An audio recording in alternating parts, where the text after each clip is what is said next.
Geht da was? Hallo? Hallo? Hallo? Hallo? Hallo? Hallo? Hallo? Hallo? Hallo? Hab ich schon? Snooze, Sepp! Snooze und Mike! Der Mike ist nicht dabei, der hat's mir schon angekündigt. Warum geht da nix? Warum geht auf YouTube nix? Ja, auf YouTube geht auch was. Snooze! Jetzt mach mal nix mehr und an alle Goldrammer Seppen, wo der Goldrammer Sepp! Maike dazu. Gönn machen übern Dezember mal Pause und ich as Weihnachtsgoid versaut. Der Zaunlatten-Raid. Ich hab mir schon gedacht, also wenn mein Mod streamt, währenddessen ich stream. Schmidi, merci! Maxi, merci! Patrick, merci! Notification, richtig! Das ist, du hast schick gesehen, hab ich wahrscheinlich übersehen diesmal. So, haben wir es so, ey. Das passt ja. Wer war jetzt das wieder? Der Maxi, habe Tritt! Melde mich zum Dienst, du hast keinen Dienst. Zu gar nicht zuschauen, heute wird's gemütlich, Alter. Padre, Noti, das musst du an eure Kosten nur zipfen. Wenn sie vergisst, dann vergiss es einfach. Dann heim wir selber nicht aufs Maul. Hey, Jung Max, halt Tritt! Hashtag Gustl Beste. Beste Leben, Alter. Merci dir. Leute, notice this. Ihr könnt es leider nicht notisen. Ihr könnt es nicht notisen, weil die Leute schon wieder Geld schmeißen. Ihr sollt aufhören mit Geld zu schmeißen. Am Sonntag könnt ihr Geld schmeißen. Es ist das einzige Mal im Jahr, da wo ich vor die Kamera hinstellen und sage, kauf mein Scheiß! Das einzige Mal im Jahr. Da darf ich. Schulzer Lebenshilfe. Servus, Bier gerade. No, wer ist die? Ja, das alte angehört? Nein, nicht das alte. Außerdem ist das neue genauso wie das alte. Bloß besser aufgenommen. Besser abgemischt. Jetzt aber guten Stream. Aufbau Pro-Gamer. Wir werden sehen. Hackelberger, Urhell, Pro-Gamer, GG, Easy Noobs, Dance, Mother. Merci. Werner Max, merci für den 5er. Bussi aufs Nuss. Leute, jetzt chillt's halt rein. Ich knirsch einmal wieder. Wart's halt bitte auf Sonntag. Sport's es heute euch bitte auf Sonntag, bitte Dankeschön. Patrick, merci für den Euro. Passt, dann mag ich einen Refund. Den kriegst. Den kriegst, musst du einfach bloß zurückziehen. Mike! Shisha, check. Bier, check. Bier ist live, check. Grüß mir bitte. Baby 1, Baby 2. Baby 1, Baby 2. High five. Passt, Alter. Mike, merci dir. Jan, merci für den Drilling. Servus, wie alle dabei. Habe der oh ja. Was weiß ich? Ich käme nicht aus. Heute wird's gemütlich, Alter. Leute, heute chill, Alter. Sogar Biergerliebe, merci für den Euro. Weißt du ja, wer heute wieder mit dabei ist? Brudi. Brudi! Ich weiß auf alle Fälle, dass es heute gemütlich wird. Heute weniger umeinander blären. Ein bisschen tröten. Tröten ist in Ordnung, Alter. Ja, die Tröte muss einfach sein. Das hilft nicht. Ohne Tröte ist hier Schluss. Und jetzt, da die Vorschlag, notice this. Sonntag ist soweit. Gestern habe ich es gekriegt. Pass auf, hab noch was. Ich zeige sowieso nochmal im Stream, ja wahrscheinlich nächsten Montag. Da werden leider durch den Greenscreen ein paar Sachen ausgeschnitten, aber das ist scheißegal. Brudi, das ist so gestochen scharf, Alter. Das ist so gestochen scharf geworden. Also gib dir einen Corona-Sepp, gib dir einen Moinkball, gib dir den ganzen Rest, aber es ist gut geworden. Ist einfach gut geworden, Nice. Mehr sage ich nicht. Sonntag ist soweit, kommt inklusive Video. Wir haben das Jahr mit dem maximalen Blödschiss begonnen. Nivea Level 9000 mit How to Schnackseln, glaube ich, war's. Und genauso beenden wir, ne? Aber mehr sage ich nicht. Es ist nämlich noch nicht ganz fertig, sonst darf es halt Sneak Preview geben. Aber gibt's halt nicht. Ruhe ist jetzt. Ihr seid schön, servus, Vollgerät hat heute was verlauten lassen, ich find's geil und freue mich schon auf Montag. Das ist das nächste, am Montag, Special Guest, Vollgerät. Hab ich euch auch schon erzählt am Montag. Schwellen miteinander, Call of Duty Zombie Mod plus 2 von euch, jede Runde mit dazu reinholen, das wird das absolute Chaos, Alter. Das wird gut, das wird die absolute Zerpimmelung hoch 3. Mattel, merci, Timo, merci, Lauer, merci für den Server, nein, hab ich schon gesagt, Sidechain habe ich bei Rimmel in Google und bin auf Pornhub gelandet. Leute, Rimworld ist nicht das, was du vielleicht vom Pornhub kennst. Sag ich glaube, heute gemütlich, Alter. Heute gemütlich, wird eine gemütliche Runde. Wenn haben wir noch gehabt, ein Model, habe ich der einmal mit dabei. Model, es ist mir eine Ehre, Vergeltungsgefühl entwickeln, ne? So. Stolzer Liebe, bist du schon dahinter gekommen, wie das mit den Nebenmissionen läuft in Cold War? Nein, weil ich Cold War privat nicht spiele. Seit gestern bin ich in der WoW-Sucht. Wobei das heute schon wieder abflaut, weil es dieselbe Grind-Kacke ist wie immer. und ich werde bloß Inis laufen. Ja, aber auf das habe ich Bock. Mr. Fink, merci, ja, ich kauf's am Freitag schon, aber das ist für das WD40 für einen Mic-Arm. Nicht am Freitag, am Sonntag. Leute, für was verzeihen ich eigentlich irgendwas? Sonntag! Hey, poste Sonntag! Video Sonntag mit und dann gibt's das ganze Zeit am Sonntag! Ja, ich kauf's schon am Freitag. Was? Mehr Spaß, Mr. Fink, merci. Kirschi, servus Birger, dein russischer Übersetzer steht zu Diensten. Ah, Kirschi, das ist wichtig. Aber den glaube ich brauchen wir heute gar nicht so oft. So, währenddessen nerv ich euch noch ein bisschen mit meinem Quietschi-Arm. Das ist der beste Arm. Bester Arm, Quietschi-Arm, bester Arm. So, jetzt pass auf, was ist wir jetzt lernen? Jetzt spielen wir Rimworld, wirklich. Er ist jetzt mit fucking Donations, brauchen wir halt nicht. Braucht es eigentlich nie, aber das kann ich 100-mal sagen. Scheiß der Hund drauf. Wir fangen mal einfach an, weil in Rimworld ist es ähnlich wie in Transport, wie wir da haben 2 Stunden einfach gar nichts. What the fuck ist Rimworld? Rimworld ist ein Aufbaustrategiespiel und ein Colony Manager. Ich werde das jetzt einfach am Hand vom Spiel her sagen, was das ist, weil viele von euch kennen es, das ist eines von meinen Lieblingsspiele, was. Was ist denn da, Alter? Ach, da steht das Poster, irgendwann der Ding, der Greenscreen ist schon wieder broken, Alter. Broken as fuck! So. Rimworld ist für Leute, denen Dwarf Fortress zu nerdy ist. Sprenge, das trifft's auf den Punkt. Und ganz ehrlich, Dwarf Fortress habe ich aufgrund von Rimworld auch mal ausprobiert und dann habe ich gedacht, nein, das ist zu viel. das ist zu viel, Alter. Was, Greenscreen trotzdem kaputt? Das stimmt, der ist trotzdem ziemlich im Arsch, Alter. Wieso sehen die das am Anfang, wenn nicht? Ich weiß nicht. So, jetzt ist aber gut, oder? Ich weiß auch noch gar nicht so recht, wo ich mich hinschieben muss, damit wir mir alles sehen. Jetzt lassen wir uns gemütlich zurück. Heute zeige ich euch mal wieder ein Spiel, wo mit Sicherheit ein paar von euch anfixen wird. Ich werde nicht dafür bezahlt. Ja, das ist einmal das Allerwichtigste. Das ist einfach eines meiner Lieblingsspiele und das haben wir schon alle gern da. Passt. Feuerwehrler, eine Ruhe jetzt. Meine Tonis sind nicht schlimm, ich krieg's Shirts 2 Ja, gut. Merci dir, Alter. So, da ist die Notification schon ausgegangen. Wie viele Leute sind wir? Ich sage nicht, wie viele Leute das wir sind. Heute haben wir markant viel weniger, wie wir das sonst sind. Ist aber nicht schlimm. Liegt wahrscheinlich auch am Spiel. Liegt vielleicht aber auch daran, dass es mir scheißegal ist. So, wir spielen mal neue Kolonie gründen. Ich habe da schon einiges gespielt drin, aber heute schon lange nicht mehr. So, wie erkläre ich das jetzt? Wir müssen eine Kolonie gründen. Das ist auf, wir stürzen mal auf Planeten ab, das ist so die Standard, also die klassische Rimworld-Erfahrung, steht dort, Bruchlandung, da kriegst du ein bisschen Ressourcen und so weiter und so fort. Und dann machst du aus den Sachen. Was wir aus dem machen, das werden wir sehen. Was gibt's da noch? Der verschollene Stamm, 5 verlorene Ureinwohner, die versuchen eine neue Heimat aufzubauen, schwierig. Der reiche Entdecker, ein reicher Entdecker, der das Universum erforschen will, besonders schwierig. Das heißt, da bist du allein. Also wenn du da wirklich am Anfang bloß eine Person hast, da ist das wirklich schwierig. Dann wird es wirklich, aber das sagt jetzt dann gleich. Nackte Brutalität, das weiß ich nicht, das ist wahrscheinlich irgendwann mit einem Patch gekommen. Nackt, allein und völlig unvorbereitet. Schaffst du es zu überleben? Extrem schwierig und unfair. Ja, das sparen wir uns. Jetzt, wo ich mir das Spiel erklären mag. Ja. Musi leiser, Stimme lauter, dann machen wir Musi leiser. Das meine ich ist ein bisschen. Sehen wir mal weiter. So, dann gibt's also im Prinzip ist Rimworld nichts anderes wie ein Geschichtenerzähler. Sideching, merci für 1 Euro.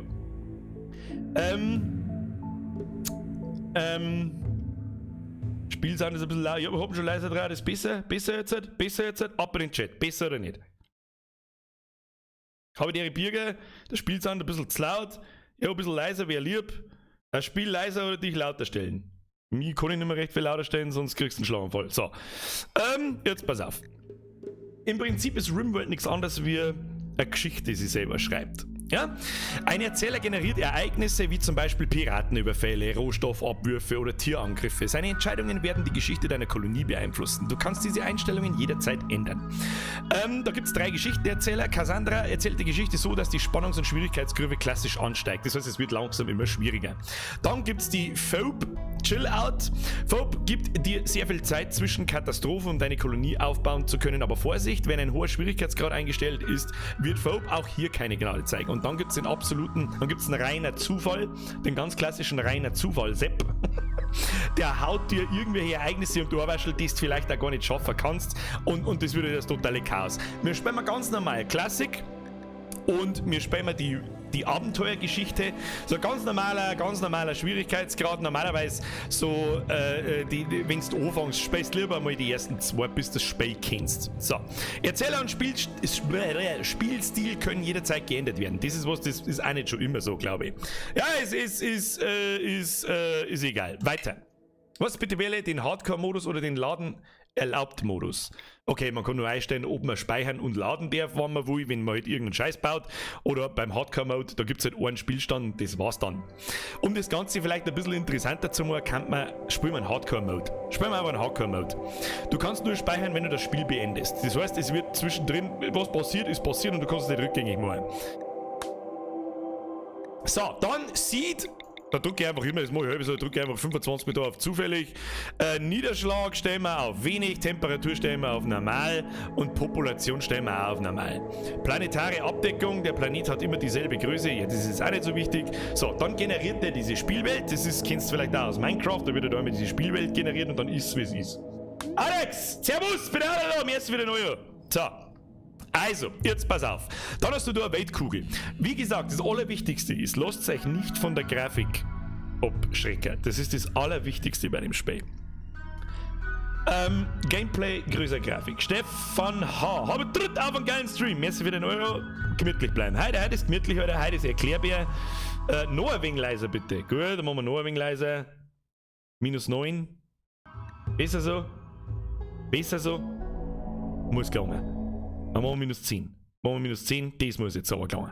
Das muss ja mit sauber gelingen. Ah, ja, ist gut so. Sound, tippitoppi. So, wir müssen jetzt halt auf alle Fälle irgendwo auswählen, wo wir mir abstürzen. Ja? Also wir stürzen halt da irgendwo ab und es gibt verschiedene, wie soll ich sagen, Zonen auf dem Planeten, wo viel Wasser, viel Berg, viel Wald, viel und so weiter ist. Und es gibt halt auch andere Kolonien, wo man dann hinwandern kann und so weiter und so fort. Das spielt beim Platzieren für mich schon so ein bisschen eine Rolle, dass da nicht zwei sehr eine Besen Totenshell-Piratensetten rundherum haben, sondern einfach andere Kolonien, bei denen man Ruf aufbauen kann und dann handeln kann und so weiter. Und ich würde sagen, dass uns da ist sogar eine Straße, an einer Straße wandert man schneller, wenn ich richtig bin, aber das ist auch alles, ihr wisst ja noch gar nicht, was das überhaupt geht. Und ich würde sagen, wir pflanzen uns jetzt da einfach einmal dazwischen. Ja, kann natürlich dann sein, dass wir an Straßen auch öfter angegriffen werden und dass da aber auch öfter Handelskarawanen vorbeikommen. Wir bauen uns jetzt einfach da her. So, zack. Und dann machen wir weiter.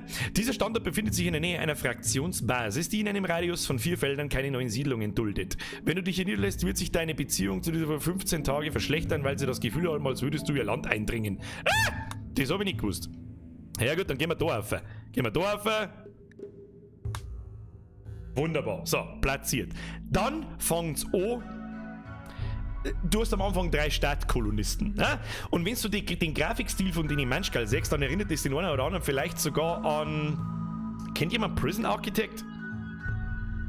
Prison Architect? Ja, nein, doch, vielleicht, ich weiß nicht. MK2, habe ein bisschen später, habe ich was verpasst, muss ich mit Hund noch Gasse gehen. Nein, nichts verpasst. Ich erkläre dir. So. Jetzt pass auf, kann man dann nicht irgendwo komplett random drücken. Die sind also der Grafikstil ist wie Prison Architect. So, ich weiß bloß nicht, wer von wem geklaut hat. Ich glaube aber, Prison Architect hat von RimWorld geklaut, weil RimWorld schon sehr lange in Entwicklung ist und erst vor kurzem in Version 1.0 gegangen ist. Ist doch auch die gleiche Engine. Ja, mit Sicherheit. Keine Ahnung. Es ist halt weder negativ noch positiv zu bewerten, ist völlig wurscht.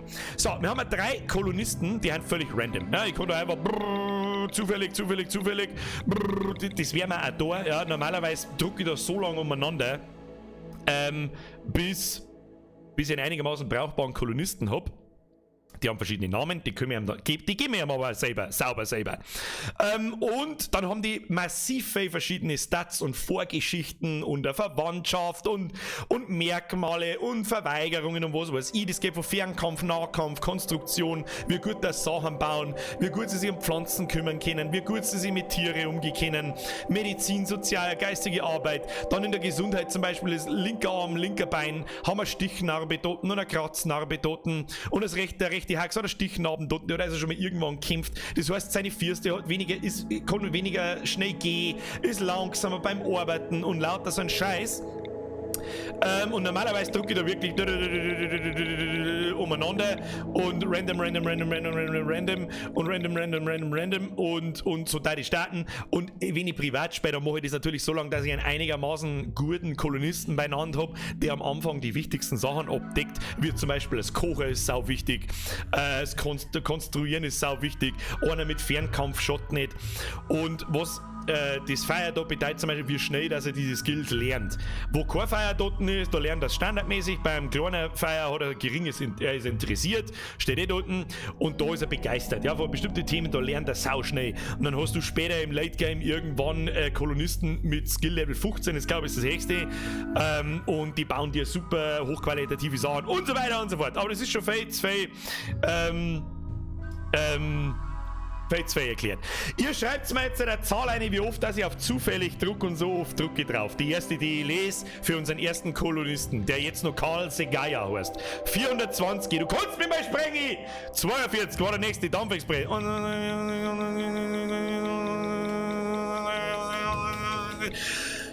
6, 7, 8, 9, 10, 1, 2. Alles klar. Das ist der Santril Fahren, den nennen wir aber anders. Ja, wir machen auf alle Fälle mal, wir machen jetzt da auf alle Fälle mal Birger, Pro Gamer, Lex. Zweite Zahl, 10. Herzlich gut. 1, 2, 3, 4, 5, 6, 7, 8, 9, 10. So, dann haben wir eine Frau. Oh, die hat, was? Arterienverstopfung leicht.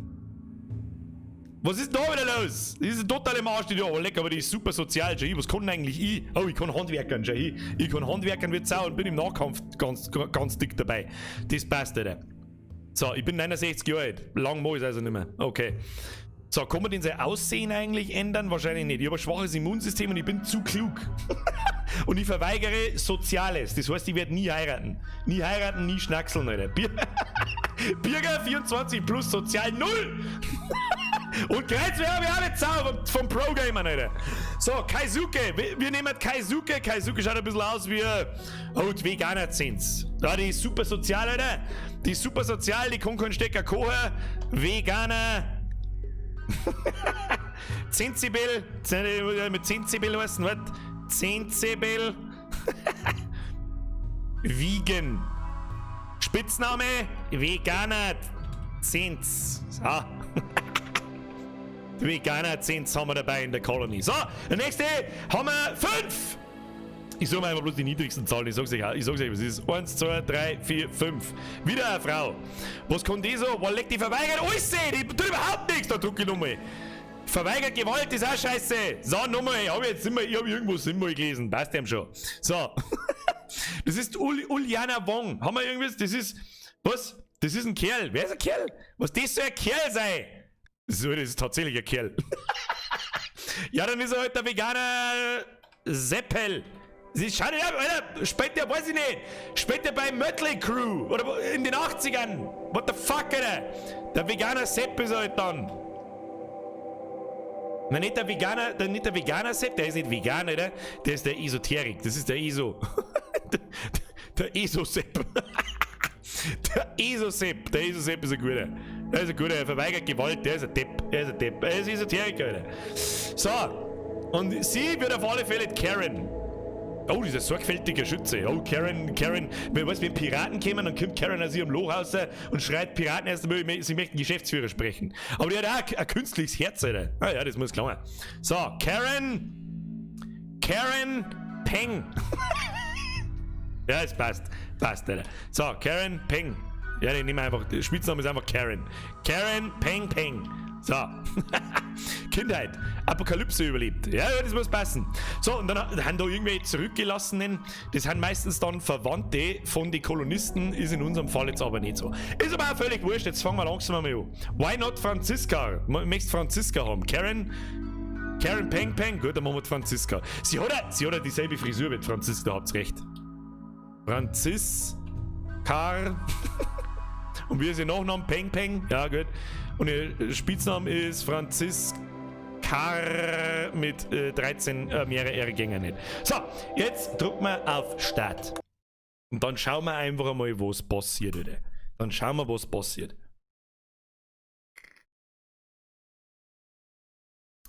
Ich lese vor, ist wichtig. Ja?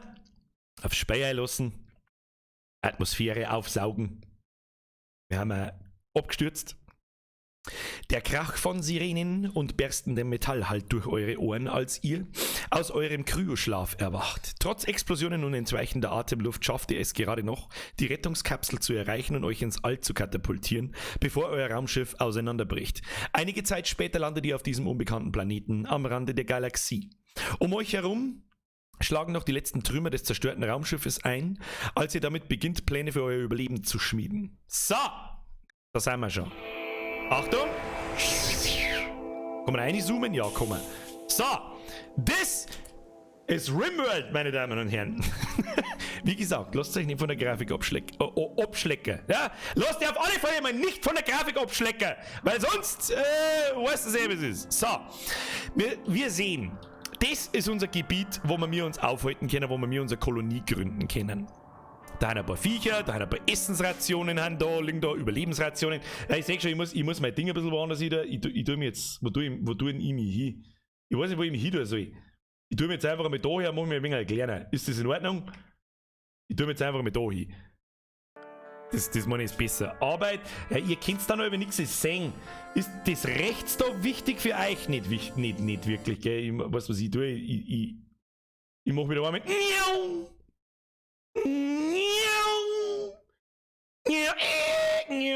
So, und dann sitzen wir einfach da ins Eck, aber das glaube ich ist besser. Baust du eigentlich gerne in Berge eine oder baust du dir ein Heisel? Beides. Was wir mir da jetzt genau deren, das ist genau das erste, was ich tue. Wir schauen mal jetzt erst einmal, wo können wir bauen? Ja, oder wo ist eine günstige Position, wo wir uns hinbauen? Wo, wenn Piraten angreifen oder so, nur von einer Seite können. Und das ist hier nirgendwo der Fall. Wir kann natürlich die Berge da nutzen, dass wir uns da einbauen, aber irgendwie schwierig. Ich darf mir mal rechts oben oder bauen wir uns zentral her. Wir bauen uns zentral da an dem Berg irgendwo ohne und bauen wir Häuser und bauen wir uns nicht. Muse ist immer noch zu laut. Grütze in Allfeier. Besser jetzt? Birger, tu die unter die Tipps oben rechts. Warte mal, kann ich mit rein? Ja, das ist ja auch kacke so. Das ist ja, oder machen wir so. Machen wir so, ist das akzeptabel? Ist das besser so? Ich weiß es auch nicht.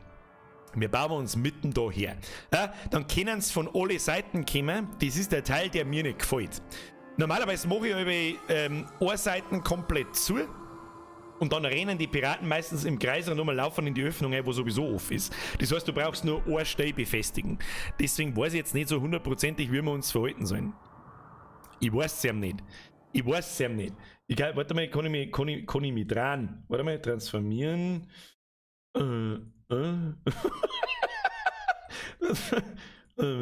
So. Das muss gelingen heute. So, perfekt, Alter. Ich schau von oben herab. Das ist gut so. Das ist gut. Wir haben da ein ziemlich scheiß Gebiet, um ehrlich zu sein. Ja, ziemlich scheiß. Das ist eigentlich ziemlich kacke, da muss ich ganz ehrlich sagen. Jetzt gehen wir mal Optionen, dann machen wir dort Musiklautstärke mal noch ein bisschen leiser, weil so ein bisschen ein Windsound und so weiter. Oh, bin ich jetzt groß? Bin jetzt groß. Muss ich mal wieder kleiner. Das muss gelingen heute da so. So. Ich weiß nicht, haben wir irgendwelche Vorschläge oder bauen wir uns ins Eck runter? Dann ist es nur lästig, wenn die natürlich von hinten kommen, ansonsten kommen die immer von vorn. Oder wir bauen uns einfach da so her, so das da hinten nehmen wir als Rückenlage und dann können sie halt, was weiß ich, von wo das kommen können. Die kommen eh immer von vorn. Ja, ist ja wurscht. Wir müssen auf alle Fälle jetzt einmal irgendwas tun. Und zwar, das erste, was ich tue, ist, wir haben ja verschiedene Kolonisten mit verschiedenen, wie soll ich sagen, Emotionen. Ja, ich krieg selber einen Schlaganfall, wenn ich das so sehe, wie das. Hoppala. Jetzt geht's wieder. Das, da auf der rechten Seite hinter mir, da steht nicht wirklich was Relevantes, was wichtig ist. Und wenn es wichtig wird, dann sage ich euch, was dort steht und zeige es euch. So. Wir fangen jetzt da an. Ich weiß nicht so recht, was eine gute Position ist. Sag ich dir, wie es ist. Jetzt kann man mal probieren, da schaut es mir an, als war da ein Raum im Dings drin. Da kann man uns natürlich straight einbauen, weil warum nicht? Dann bauen wir uns einfach im Berg ein. Und die kommen dann schon von irgendwo. Wir werden sehen. Aber jetzt schauen wir erst einmal und rüsten wir unsere Kolonisten aus. Wir haben einen Pro-Gamer. Ja, der Pro-Gamer bin ich. Dann haben wir verschiedene Stats. Er hat am Körper zum Beispiel für jetzt, wie gut er sägt, wie gut er schmatzt, wie gut er arbeiten kann, wie er sich bewegen kann, wie er sehen kann und so weiter und so fort. Ich habe Kryoschlafkrankheit, die hat momentan wahrscheinlich jeder. Dann hat jeder Bedürfnisse. Seine Stimmung, er möchte unterhalten werden, hat verschiedene Situationen erlebt und lauter so ein Zeige Ernährung, Erholung, Entspannung und. Dann hat er soziale Kontakte, er ist entweder befreundet mit Kolonisten oder eben auch nicht. Er hat ein Inventar und das ist jetzt am Anfang immer ganz wichtig, bei mir zumindest, so spiele ich das Spiel halt einfach. Jeder hat ein Hemd und eine Hose noch und es gibt Waffen, die damit runterfallen. Da liegt ein Messer, da liegt ein Pistolen und ein Gewehr. Das kriegst du am Anfang, glaube ich, immer. Und da suchen wir den besten Fernkämpfer außer. Das siehst du da unter Bio, oder? Bio? Ja. Und geh da einfach mit durch. Die beste Fernkämpferin ist die Franziska, der gebe ich natürlich dann auch das beste Gewehr. Da gehe ich her, markiert Franziska, Rechtsklick, rüste Repetiergewehr normal aus. Dann macht die das, dann drücke ich auf Play und dann geht die da hin und nimmt das Teil. So, jetzt hat sie das Gewehr dabei. Diese Kolonisten agieren von selber. Das heißt, du kannst ihnen Befehle geben, ansonsten machen sie aber alles von selber. Okay? So.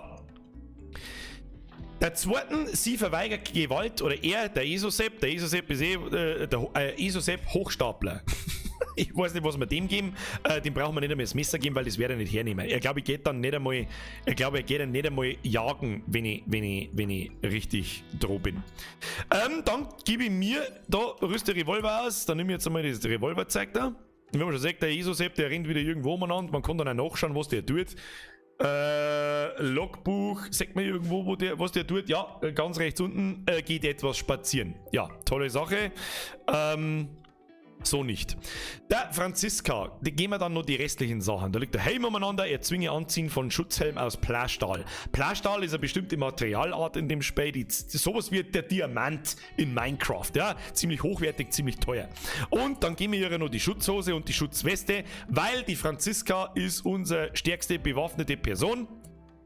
Die zieht dann ihre Hosen aus. Hey Franziska, komm mal da unten reinschauen. Ich bin mir auch nicht so ganz sicher. So. Eigentlich nur Sims in 2D. Ja, das kommt bei dem Ganzen sehr nahe. Sehr nahe. So, ich hoffe, man sagt heute ein 2 Stunden viel genug, dass man versteht, was da so anfixt. So, und zum Schluss soll sie sich noch die Schutzwesten anziehen. Und dann kann es eigentlich dabei einmal da was möchte. Wir haben da einen Esel. Wem kennt der Esel? Das ist Maria. Geht etwas spazieren. Weibchen, Edel, Neuankömmlinge. Das kann man jetzt schlachten, den Esel. Das dürfen wir aber natürlich nicht. Brauchen wir noch nicht. Wir brauchen mal einen Unterschlupf. Das ist einmal das Allerwichtigste. Was ich jetzt da einmal tue. Wir haben Holz.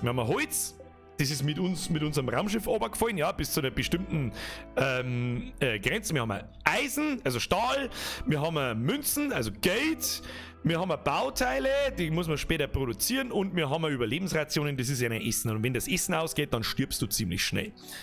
Da ist überall ein rotes X dort. Das heißt, die Kolonisten gelangen das Zeug von selber nicht an. Das ist einmal das Erste, was ich tue. Ich Doppelklick, markiere ich alle, drücke auf F, da unten für Erlauben und dann haben die Dinger frei und sie gehen selbstständig hin und essen. Das ist einmal das Erste. Jetzt weißt du, was wir tun? Jetzt bauen wir uns mal einfach eine kleine sporadische Unterkunft aus Holz, damit die nicht im Freier schlafen müssen. Wenn sie nämlich im Freier schlafen müssen, dann werden sie ziemlich unzufrieden und dann drehen sie irgendwann durch und schlagen sie gegenseitig. So, Arbeit, na, Zeitplan, auch nicht Architekt. Ne? Links unten Architekt, Baumenü, jetzt gehen wir mal ins Baumenü. Ja, schaut sehr, wir sollen sagen, sehr rustikal aus. Wir machen jetzt einmal eine Wand aus Holz. Eine Wand aus Holz und die bauen wir jetzt einfach mal da hin. Wir bauen die da hin. Da machen wir jetzt einfach mal so. Sexy so. Da lässt man einen Schlitz frei. Haha, Schlitz. Und dann bauen wir das da hin. So. Dann, was auch ganz wichtig ist, einen Lagerplatz festlegen, weil uns angezeigt wird, da ganz links oben an unsere Ressourcen, da ist jetzt momentan mein Logo drüber, das ist ein bisschen dumm, aber das hilft eh nicht. Wirklich, schreibt bitte 3D-Kamera kriegen, Vogel. Heute spät gelesen, Entschuldigung. So, hier gibt es Survival-Tipps mit dem Birger, das habe ich gerade gelesen. So, und dann nehmen wir da eine Tür hin und dann ist da schon mal ein geschlossener Raum. Schützt vor Temperatur, es kann ziemlich heiß werden, es kann so Sonneneruptionen geben und halt einfach Katastrophen geben. Martel, ich glaube, die Franziska stirbt da als erstes. Das werden wir sehen, Alter. Wir haben einen Überlebens-Pro-Gamer. So, wir brauchen einen Lagerplatz, damit es spät weiß, was uns gehört und was nicht. Momentan liegt das irgendwo kreuz und quer umeinander, das ist natürlich nichts. Wie ist das gleich wieder gegangen? Im Architektmenü Zone und dann machst du da eine Lagerzone. Das zeigt, das sammelt man jetzt einfach mal da her, so, machen wir 5 auf 10, 50 Platz und fertig. Und dann drücken wir mal auf Play. Und dann müssten eigentlich unsere Kolonisten so langsam aber sicher selber anfangen. Ja, genau. Fängt der Ecosep, der Esosep, Entschuldigung, nicht der Ecosep, der fängt schon an, dass er die Rationen da in den Lagerbereich eindruckt, nehme ich an. Ja, genau. Ja, die Franziska druckt ein wenig Holz, der Pro-Gamer druckt ein wenig Überlebensrationen, alles gut. So, währenddessen können wir das alles freigeben. Alles, was wir freigeben, holen die früher oder später. Und dann haben sie natürlich auch nicht so lange Laufwege, wenn sie was bauen sollen und so weiter. Währenddessen können sie mir mal eines der wichtigsten Menüs anschauen, die es überhaupt gibt. Nämlich das Arbeitsmenü. Da kannst du einstellen, wer soll was machen. Das mache ich am Anfang immer sehr sporadisch, nur mit Hackerl. Das geht später ein bisschen detaillierter mit Prioritäten und so. Was ist? Der Pro-Gamer kotzt! Der Pro-Gamer kotzt! Warum? Der übergibt sich! Warum? Und los mit ihm! Eine Krügerschlafkrankheit, die haben alle. Ja, scheiße, der Pro-Gamer hat einfach hergespielt. Ah, da kennt er nichts. Da kennt er nichts, da hat er einfach hergespielt. Und Franziska baut fleißig schon hier. Na, geht schon los, gell? Haben wir schon mittendrin. So, der Esosep, ja, du sollst tragen, der Esosep tut nicht viel. Der Pro-Gamer bleibt dabei im Dreieck, offensichtlich. Pro-Gamer, du sollst was tun, tu was für dich geht. Kruzifix, ja, mir ist ein wenig schlecht. Entschuldigung, mir ist ein wenig schlecht. Nochmal zurück zum Arbeitsmenü. Da gibt es verschiedene Tätigkeiten, die kolonieweit gelten. Feuerwehr, Patient, Arzt, Bettruhe, Hilfsarbeit, Aufsehen, Tierpflege, Kochen, Jagen, Bauen, Feldarbeit, Bergbau, Waldarbeit, Schmieden, Schneidern, Kunst, Handwerk, Transport, Reinigen, Forschen. So. Und jetzt ist das erste, was ich tue, ich teile die Leute ein, dass jede Person eine Sache macht. So lernen sie am schnellsten. Und am besten ist natürlich, die Leute mit dem höchsten Skill, lässt du natürlich die Sachen machen. Das lernen schneller und oh, Timo Beck, endlich Level 60. Ich war gestern schon 60. Aber nicht so 3. Warum 10 Euro, Alter? Herr Beck, verstehe die Frage nicht. Du sollst weiter grinden. Merci dir. Merci für den 10 Euro. Und viel Spaß in WoW und GZ natürlich. So, Feuerwehr. Wenn es irgendwo brennt, das macht jeder. Jeder von den 3 Kolonisten, der Esosep, Franziska, Pro-Gamer. Patient. Was ist Patient? Kolonisten mit lebensbedrohlichen Beschwerden legen sich in ein Krankenbett, um sich medizinisch versorgen zu lassen. Das heißt, wir brauchen eigentlich ein Krankenbett für einen Pro-Gamer, weil der natürlich da 3-mal im Dreieck gespielt hat. Der Hurensohn, der. Oder wieder, weiß ich nicht. Hat er im Kühlschlaf wieder heimliche Flaschen Wodka mit eingeschlummugelt. Ich weiß genau, wie das ist. Wir haben aber noch keine Betten. Das heißt, Architekt, Strukturen, hilft uns nichts, aber beim Möbel, ja genau, gibt es Betten. Die bauen wir vorher erst auch einfach aus Holz. Und da bauen wir 3 Stück. 1, 2, 3, damit die einen Schlafplatz haben und dann passt das. Was tut denn eigentlich die Franziska? Trägt Holz. Naja, die holt jetzt das Holz von der Lagerstelle und baut da langsam dahin. Es gibt natürlich auch verschiedene Geschwindigkeiten, man kann das ein bisschen beschleunigen da unten, so 1 mit 1, 2 und 3 und dann geht das da geht Franziska auf Full Mode. So, fertig, passt schon. Aber wir spielen langsam und gediegen, ne? Stückel für Stückel erklären. Ich versuch's zumindest, keine Ahnung. Wenn jemand Fragen hat dazu, wenn es jemandem jetzt schon gefällt, hey, Daumen nach oben da lassen. Dankeschön. So, dann haben wir da Medizin, ganz wichtig, ganz wichtig. Freigeben, gleich hintragen, Pro-Gamer, du kannst da eigentlich gleich einmal so eine Überlebensration eintragen. Weiter in der Arbeit. Dann haben wir einen Arzt. Wer darf Arzt sein? Der Pro-Gamer, Bio, hat Medizin 8. Das ist kein schlechtes Level für den Start. Und es interessiert, lernt also gut. Das heißt, der Pro-Gamer ist Arzt. Aber genauso der Esosep, der Gewalt verweigert, Und hat sogar hohe Interessen da dort, Arzt zu werden, dem lässt man auch Arzt sein. Weil wenn jetzt der Pro-Gamer, so wie es momentan ist, im Dreieck kotzt, legt sie ins Bett und speibt da drin weiter, dann ist keiner da, der ihn verarzten kann. Dann kommt zumindest der ESO-Sepp und regelt das. Dann Bettruhe. Das heißt, wenn es finster wird, kann man einen Arbeitsplan einstellen, dann gehen die zum Schlafen. Sollen natürlich auch alle, weil wenn die leider an Schlafmangel leiden, dann drehen sie durch und schießen wieder in die Weggeschichte umeinander. Hilfsarbeit. Wir Schalter betätigen, Gefangene freilassen, Behälter öffnen. Kann auch jeder machen, kommt fast nie vor. Dann haben wir Aufseher. Das heißt, wenn wir Gefangene haben, wenn wir Piraten nicht umbringen, sondern gefangen nehmen, wenn wir es quasi einer Taxen wegschießen oder so, was du erst passieren kann, dann liegen die so blutig am Boden, dann kannst du es retten und als Gefangene nehmen und später dann verkaufen. Was macht der Esel da, fragt der Sprengi. Das frage ich mir ehrlich gesagt auch. Ich bin mir nicht so ganz sicher, ob das unser Esel ist. Ist das unser Esel? Das ist unser Esel! Da haben wir da unten einen Tiere-Tab. Das ist unser Esel, Leute! Das ist Maria! Maria! Maria! Maria! Für den super tollen Witz. So, Arbeit, weiter. Tierpflege. Wir haben einen Programmer, der kümmert sich um die Tierpflege. Dann haben wir einen Koch, das ist der ESO-Sepp, der soll sauber kochen, der hat Interesse drin, das passt. Dann haben wir Jäger. Jäger sind wichtig, das lasse ich beide machen, das lasse ich einen Programmer und Franziska machen. Dann haben wir einen, bauen können, hat keiner so wirklich Interesse. Level 0, Level 3. Okay, Franziska wird gleichzeitig unser Konstrukteurin, die quasi Wände baut und Mebin baut und so weiter. Dann haben wir die Feldarbeit. Macht der Programmer. Dann haben wir einen Bergbau. Das ist, wenn wir mir da zum Beispiel so Steine abbauen, da kann man hinklicken, dann sagst du hier, machst du L abbauen und dann geht der da hier und baut das ab. Da kommt dann Stein raus. Was ist das da zum Beispiel? Granit. Granit, sehr robust, hat sehr viele Lebenspunkte. Und dann haben da zum Beispiel Maschinenreste drin für Bauteile. Oder da, was haben wir da? Silbererz. Ja, das ist pures Geld, mit dem können wir später handeln.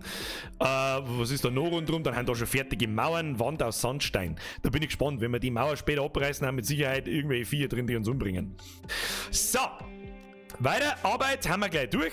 Waldarbeit, das ist, wenn man zum Holz fällen und so weiter, wenn du Holz brauchst, musst du den Baum abhauen, aber so wie ich das da sehe, gibt es da nicht recht viel Baum. Da ein paar Kaktussis. Der Riesenkaktus, den kann man fällen und ansonsten gibt es da nicht recht viel Holz, das wird, glaube ich, unser Hauptproblem. Deswegen werden wir wahrscheinlich mit Steinen arbeiten. Da ist noch Eisen herum, das geben wir auch gleich noch frei.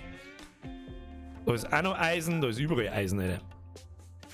Naja gut, wird ihm schon. Schmieden. Wir haben noch keine Schmiede, das hat gar keiner außer da interessiert kann, aber wir haben jemanden mit Level 12. Ich bin ein Level 12 Schmied mit Doppelinteresse, das ist stark.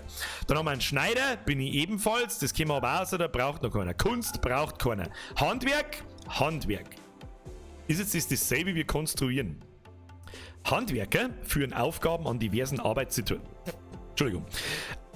Die ein wenig Expertise erfordern. Sie kümmern sich zum Beispiel darum, Gesteinsbrocken zu Steinblöcken zu verarbeiten oder verschiedene Dinge einzuschmelzen.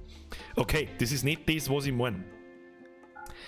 Das ist, da tut man später dann die Steine, die da rausfallen, und auch wenn du Bergbau betreibst und so, macht der dann quasi Ziegelsteine draußen, dann kannst du da die Wände draus bauen. Alles nacheinander. Haben wir noch lange nicht. Dann Transport. Transport, ganz wichtig, das sollen immer alle machen. Wenn es irgendwelche Gegenstände gibt, die wo in der Lagerzone getragen werden können, dann werden das die Kolonisten tun. Von selber.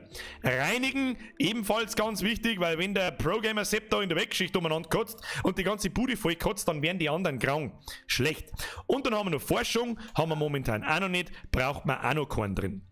Feldarbeit haben wir keinen, Bergarbeit, Waldarbeit lassen wir mal noch jagen, bauen. Okay, gut, dann lassen wir mal weiterlaufen. Franziska, bau uns die Bude fertig, alle.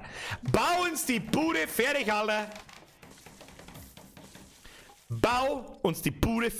Drücken wir mal auf 2, damit es ein bisschen schneller geht. Währenddessen kann man mir Zonen festlegen. Und zwar, jetzt pass auf, diese Zonen, ganz wichtiges Feature in diesem Spiel. Es gibt da eine Lagerzone, da wo wichtige Materialien drin gelagert werden. Die baust du später dann auch zu. Also dass keiner, wie soll ich sagen, dass keiner da reingeht und dir das Zeug klaut und so. Lili schreibt, Alter, warum sind halt nur 540 Leute da? Um ganz ehrlich zu sein, wundert mich auch ein wenig, aber hilft halt dann nicht. Ist das erste Mal seit langem, dass unter 1000 Leute da sind. Seit Ewigkeiten. Insgesamt sind wir 700. Ich bin zufrieden, was ist denn so, was soll ich machen, alle? Liegt aber auch am Spiel. Ich glaube, die meisten denken sich so, oh, du willst diese Scheißen. Ein lauter Ahnungslose, mit Ahnung, die sind da, die Ahnungslosen, die haben raus. So. Jetzt, Franziska, bauen wir fertig. Haben wir schon wieder kein Holz mehr. Haben wir kein Holz mehr. So, jetzt müssen wir uns irgendwie darum kümmern, dass wir ein Holz zurückkriegen. Und zwar hacke ich mir jetzt da einfach den Riesenkaktus ab. Abkacket, schauen wir in die Arbeit. Wer hat Waldarbeit? Der Pro-Gamer und Franziska, der können wir als Hacker auch geben. Nein, warum können wir das nicht geben? Das weiß ich nicht. Ist aber auch nicht so schlimm. Wo ist der Pro-Gamer? Pro-Gamer! Was tut denn der Pro-Gamer? Der tut Berg bauen. Und jetzt hat er Berg gebaut. Und jetzt? Ah ja, schön. Machen wir mal ein bisschen schneller. Jetzt läuft er da oben. Und dann hacke ich da hoffentlich den Ding ab und dann fallen da 15 Holz raus. Das ist aber nicht so viel. Das ist aber nicht so viel. Der Rest schaut Fußball, seid Fußball schon wieder. Oh Gott, oh Gott. Oh Gottes Willen. Birger, zeig mal deinen Tipp, vielleicht kommt dann mehr Zuschauer. Eher nicht, da müssen wir die Mieze herzeigen. Und ich meine nicht die Mieze, die du meinst. Was tut der Pro-Gamer? Geht etwas spazieren. Wer weiß mich, legt ihr mal ins Krankenbett. So. Ein Bett ist nicht gleich ein Krankenbett. Ein Bett ist einmal zum Schlafen da, das weisen sich die Kolonisten selber zu. Und ein Bett, da brauchen wir sowieso mehrere, da bauen wir jetzt gleich noch eins her. Bett aus Holz, zu wenig vorhanden. Brauchen wir mehr Holz. Tja, Birger, dann wirst du noch ein bisschen Holz hacken müssen. Da markieren wir wieder ein Riesenkaktus hier, Riesenkaktus da, die haben noch nicht ganz fertig gewachsen, das steht alles links unten, 46% der und 85% der. Und dann markiere ich einen Birger, also man konnte den Kolonisten auch Befehle geben. Ja? Du markierst einen Kolonisten, Rechtsklick, priorisiere das Abernten von dem Baum und dann tut er das, egal was er gerade tut. Ja, mal den und dann tragt das auch gleich. Er rüstet Holz aus, Tragen von Holz. Warum nimmt er nicht bei, warum stapelt das nicht? Weiß ich nicht. Ich weiß nicht, wie viel Holz das er gleichzeitig tragen kann.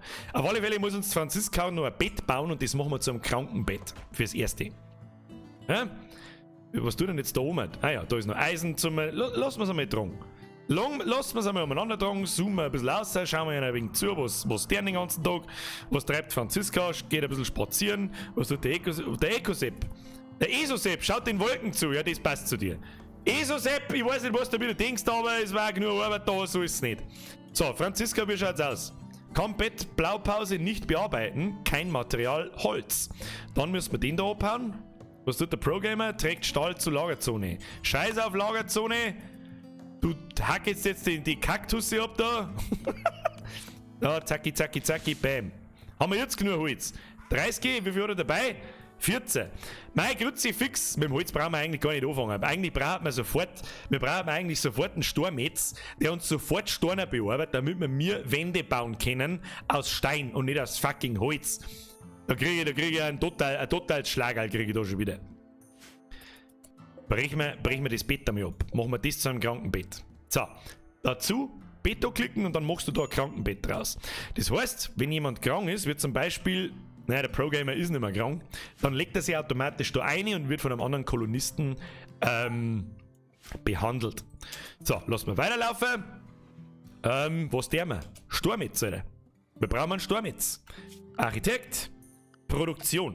Und dann haben wir verschiedene, wie soll ich sagen, Werkbänke. Uzi, ja, da ich sagen, schnappst du ein bisschen Holz und bauen wir einen Carport, oder was? Ein Carport? Kommt später. Gibt's einen Carport, oder? Gibt's Autos? Nein, es gibt keine Autos in dem Spiel. Leider nicht. Das Ziel des Spiels ist übrigens, so weit im Skilltree zum kommen, dass du ein Raumschiff baust und von dem Planeten fließt. Und da ist ein sehr weiter Weg hin. So. Steinmetzwerkbank. Da brauchen wir 75 Holz. Hat sie besoffen, oder was? Ja, das wird uns aber nicht helfen, Alter. So, wir dreht man gleich wieder Sachen, das weiß ich nicht mehr. Wir dreht man, auf Q. Q dreht man Sachen. Die bauen wir jetzt einfach mal da drin hin, weil es mir wurscht ist. So. Lass laufen, aber wir brauchen Holz. Wir holzen die ganze Bude ab. Da oben ist noch Stahl, da haben wir noch Stahl liegen. So, jetzt pass auf. Birger, du gehst jetzt holzen. Dazu suche ich mir jeden Kaktus, den ich irgendwo finde, den man abholzen kann, damit wir mir das Holz für den Sturm jetzt zusammenkriegen, sonst kriege ich es kotzen. Ansonsten können wir mal anfangen, Wir haben da ja eine Mauer. Die hauen wir jetzt zusammen, dann nehmen wir uns die Steine und bauen wir uns aus Stein diese Sachen. Dazu klicken wir einfach die Dinger nacheinander. Reißt die Mauer ab. Und jetzt darf man betten, dass da nicht irgendwelche bösen Aliens drin sind oder sonst irgendwas. Was tut der Programmer? Programmer, was tust du? Nein, du tust Berg bauen. Tu das ab. Nicht, kein Bauarbeiter. Bauarbeiter. Was ist denn jetzt? Antiker Schrein. Oh, haben wir schon soweit. Obacht! Und das sind jetzt so Ereignisse und das ist das, was das Spiel ausmacht. Als Pro-Gamer sich der antiken Wand nähert, überkommt ihn eine unheilvolle Vorahnung. Er ist sich nicht sicher, warum, aber er spürt, dass in dieser verstaubten Ruine eine große Gefahr lauern könnte. Zum Ort springen. Und zwar genau das, was wir da jetzt gerade markiert haben. Das heißt, wenn wir die Wand jetzt da aufmachen, haben wir tot. Das heißt, da haben irgendwelche Alien-Viecher drin und irgendwelche Kryokapseln, die ficken uns sofort aus dem Leben. Das heißt, das lässt man schön bleiben. Dafür bauen wir, was sind das? Ist das da? Wand aus Stahl. Ja, aber Stahlwand brauchen wir auch nicht unbedingt. Aber da herunten haben welche. Ja, da haben auch noch ein paar so Sandsteinmauern. Und dann bauen wir uns unseren Stormetstisch einfach aus Sandstein. Ja, das reißt man alles ab, da fallen dann die Materialien raus fürs Erste. Schaut gut aus, da haben wir noch was, da haben wir noch was, da haben wir noch was. Und dann muss natürlich jemand kommen. Jetzt machen wir ein bisschen schneller. Die Franziska guckt irgendwo da oben und an, was werden die da? Ah, die tut Holz sammeln, ja okay, das ist legit. Währenddessen... Ich hoffe, dass ihr das seht, das ist so winzig. Ich habe jetzt da Kaktussen markiert. Muss ich schnell was trinken, weil ich schon wieder so viel Sodbrenner habe, dass ich kotzen muss. An der Stelle, heute haben wir ein bisschen unter uns. Heute haben wir mal ein bisschen weniger wie sonst. Das ist auch mal wieder Zeit geworden. Nur ist auch mal wieder Zeit geworden, Kinder. Bis dahin sage ich merci fürs trotzdem vorbeikommen und Prost auf euch, oder? Ja, schon.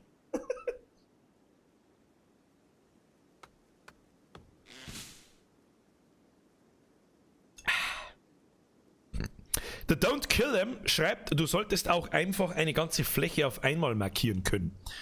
Das werden wir gleich mal testen. Ich weiß nicht, das ist so in meiner Muscle Memory, dass ich das einzeln gemacht habe. Nein. Da geht auf gebaute Strukturen, glaube ich, geht der Massenmarkierer nicht. Also der Doppelklick geht nicht und Rahmen rundumziehen geht auch nicht. Außer es gibt irgendeinen Trick. Mit Shift geht es natürlich. Ja, wenn ich so mache. Und dann auf X-Druck, dann reißt das Zeug automatisch ab. So, unsere Kolonisten pennen jetzt. Und der Eselsepp, der pennt da. Dann gibt es den Feld zum Tor. Darum drückt man auf Fullspeed. Das seht ihr jetzt da zum Beispiel hinter mir, ist da der Knopf für Fullspeed. Da vergeht Zeit schnell. Und dann ist der nächste Tag. Und dann darf man langsam Meta machen, weil wenn das so weitergeht, dann sterben wir. Wir müssen auf alle Fälle nämlich auch ein brauchbares, wie soll ich sagen, ein Ökosystem erstellen. Wir brauchen eine Nahrung. Wo kriegen wir Nahrung her? Ganz wichtige Nahrungsquelle. Zone, Anbauzone. Das heißt, wir bauen da 6 auf 9 und dann bauen wir da 6 auf 9. Das sind 2 Felder. Jetzt können wir bauen spät. Bauen brauchen wir. Klickt man an und dann kann man das bepflanzen lassen. Und zwar mit verschiedenen Sachen. Die Standardpflanzen ist Kartoffeln. Kartoffel ist robust und wächst relativ schnell und passt. Und dann nehmen wir noch? Heugras, Maispflanze, Reispflanze. Nehmen Reis. Wachstumsperiode 40 bis 60 Tage. Und das genau also. So, und drücken wir wieder auf Play. Und irgendwann gängen unsere Kolonisten her und fangen da das Bepflanzen an. Vorausgesetzt, wir haben jemanden dazu. Habe ich das jetzt richtig gesehen? Konstruktion fehlgeschlagen. Franziska! Was tust denn du? Du dumme Nasch, du. Kruzifix, jetzt hat es das Holz kaputt gemacht, weil es nicht geschafft hat, den Tisch zusammenzubauen. Du Rindviech, du Behinderts. Naja, gut. Wir schauen mal in die Arbeit, dann haben wir niemandem die Feldarbeit zugewiesen. Wem geben wir das? Das geben wir einem Pro-Gamer, der hat da schon Level 5 und Franziska hat Level 2, der geben wir es auch. Warum das jetzt da rot markiert ist, weiß ich nicht. Frag mich nicht. Habe ich da Hopfen gesehen? Gedammt, da schauen wir direkt nach. Es gibt zum Abpflanzen Heugras, Erdbeeren, Mais, Reis, Heilwurzeln, Löwenzahn, Rosen, Taglilie, das bin ich nie für Depp. Baumwolle, Hopfen, Psychoid und Rauchblatt. Ja, kannst du das sauber eindampfen. Und der Pro-Gamer ist schon am Start, schaut dir das an. Pflanzt er da cremig unsere Kartoffelpflanzen hin. Und der Ecosepp, der hat sich erst einmal was genehmigt und was gegessen. Was tut jetzt der? Was tust denn du? Trägt Sandsteinblöcke. Ah ja, Franziska ist fleißig, nimmt die Sandsteinblöcke. Zeitsching, wird am Montag eigentlich Warzone oder Zombie-Modus gespielt? Und wegen Geld brauchst du gar nicht sagen, Mo, krieg dein Merch zum 25er im Jänner. Erstmal merci. Zweitens, am Montag wird mit dem Vollgerät der Zombie-Modus gespielt. Und, was noch? Das glaube ich war's, oder? Mehr Fragen brauche ich nicht beantworten. Total unscharf. Was ist total unscharf? Ich bin total unscharf. Das ist aber wurscht. Es geht ums Spiel heute, nicht um mich. So, wunderschön. Programmer regelt den Shit. Und Franziska baut es aber ab. Weißt du, dass wir da direkt durchgehen, bevor wir noch mehr Holz wasten, reißt man das da ab. Das reißt man ab und bauen wir gleich aus Sandstein. Du kannst nämlich jedes Produkt, das du da baust, ja, jedes Konstrukt, jedes Bett, jede Werkbank, jede Nachttischlampen, jeden, was es unter anderem gibt, kannst du aus verschiedenen Materialien bauen, wenn du das im Lager hast. Das Ding kann ich natürlich wieder nicht aus scheiß behinderten scheiß Sandstein bauen. Manche Sachen nicht. Warum nicht? Verstehe ich nicht. Das muss ich schnell mal schauen. So, die Wand, ja genau. Strukturen, Wände kann ich zum Beispiel aus Sandstein bauen. Und Meben und Produktionsstätten nicht. Was? Wie Gebiet freigelegt? Was für Gebiet freigelegt, Alter? Wir haben ein Gebiet irgendwo freigelegt. Okay, das muss. Ja, ist ein bisschen buggy. Ja, ist nicht so tragisch. Franziska, bau du die Sandsteine ab, die brauchen wir. So, wie dämmen dann das jetzt? Wir brauchen mehr Holz. Wir können nicht bloß aus Holz bauen. Wir könnten auch aus Stahl bauen. Sollen wir aus Stahl bauen? Aber wenn das dann die Konstruktion wieder fehlschlägt, weil Franziska 2 linke Hände hat und ein totaler Gichtelsepp ist, dann wasten wir Stahl. Und Stahl wasten ist ganz furchtbar schlecht. Ganz schlecht. Wird uns nichts anderes übel. Stein, Metzwerk, Schlachtbank, einfacher Nähtisch, einfach elektrischer Nähtisch, Künstlerwerkbank. Ne, hilft uns nicht. Brudi, hilft uns nicht. Bauen wir jetzt auch heraus hin. Es ist immer besser, Sachen drin zu bauen, aber die können wir später versetzen. Ist nicht so tragisch. So, wir brauchen mehr Holz. Jetzt gehen wir über die Map und holzen wir alles ab, was da ist.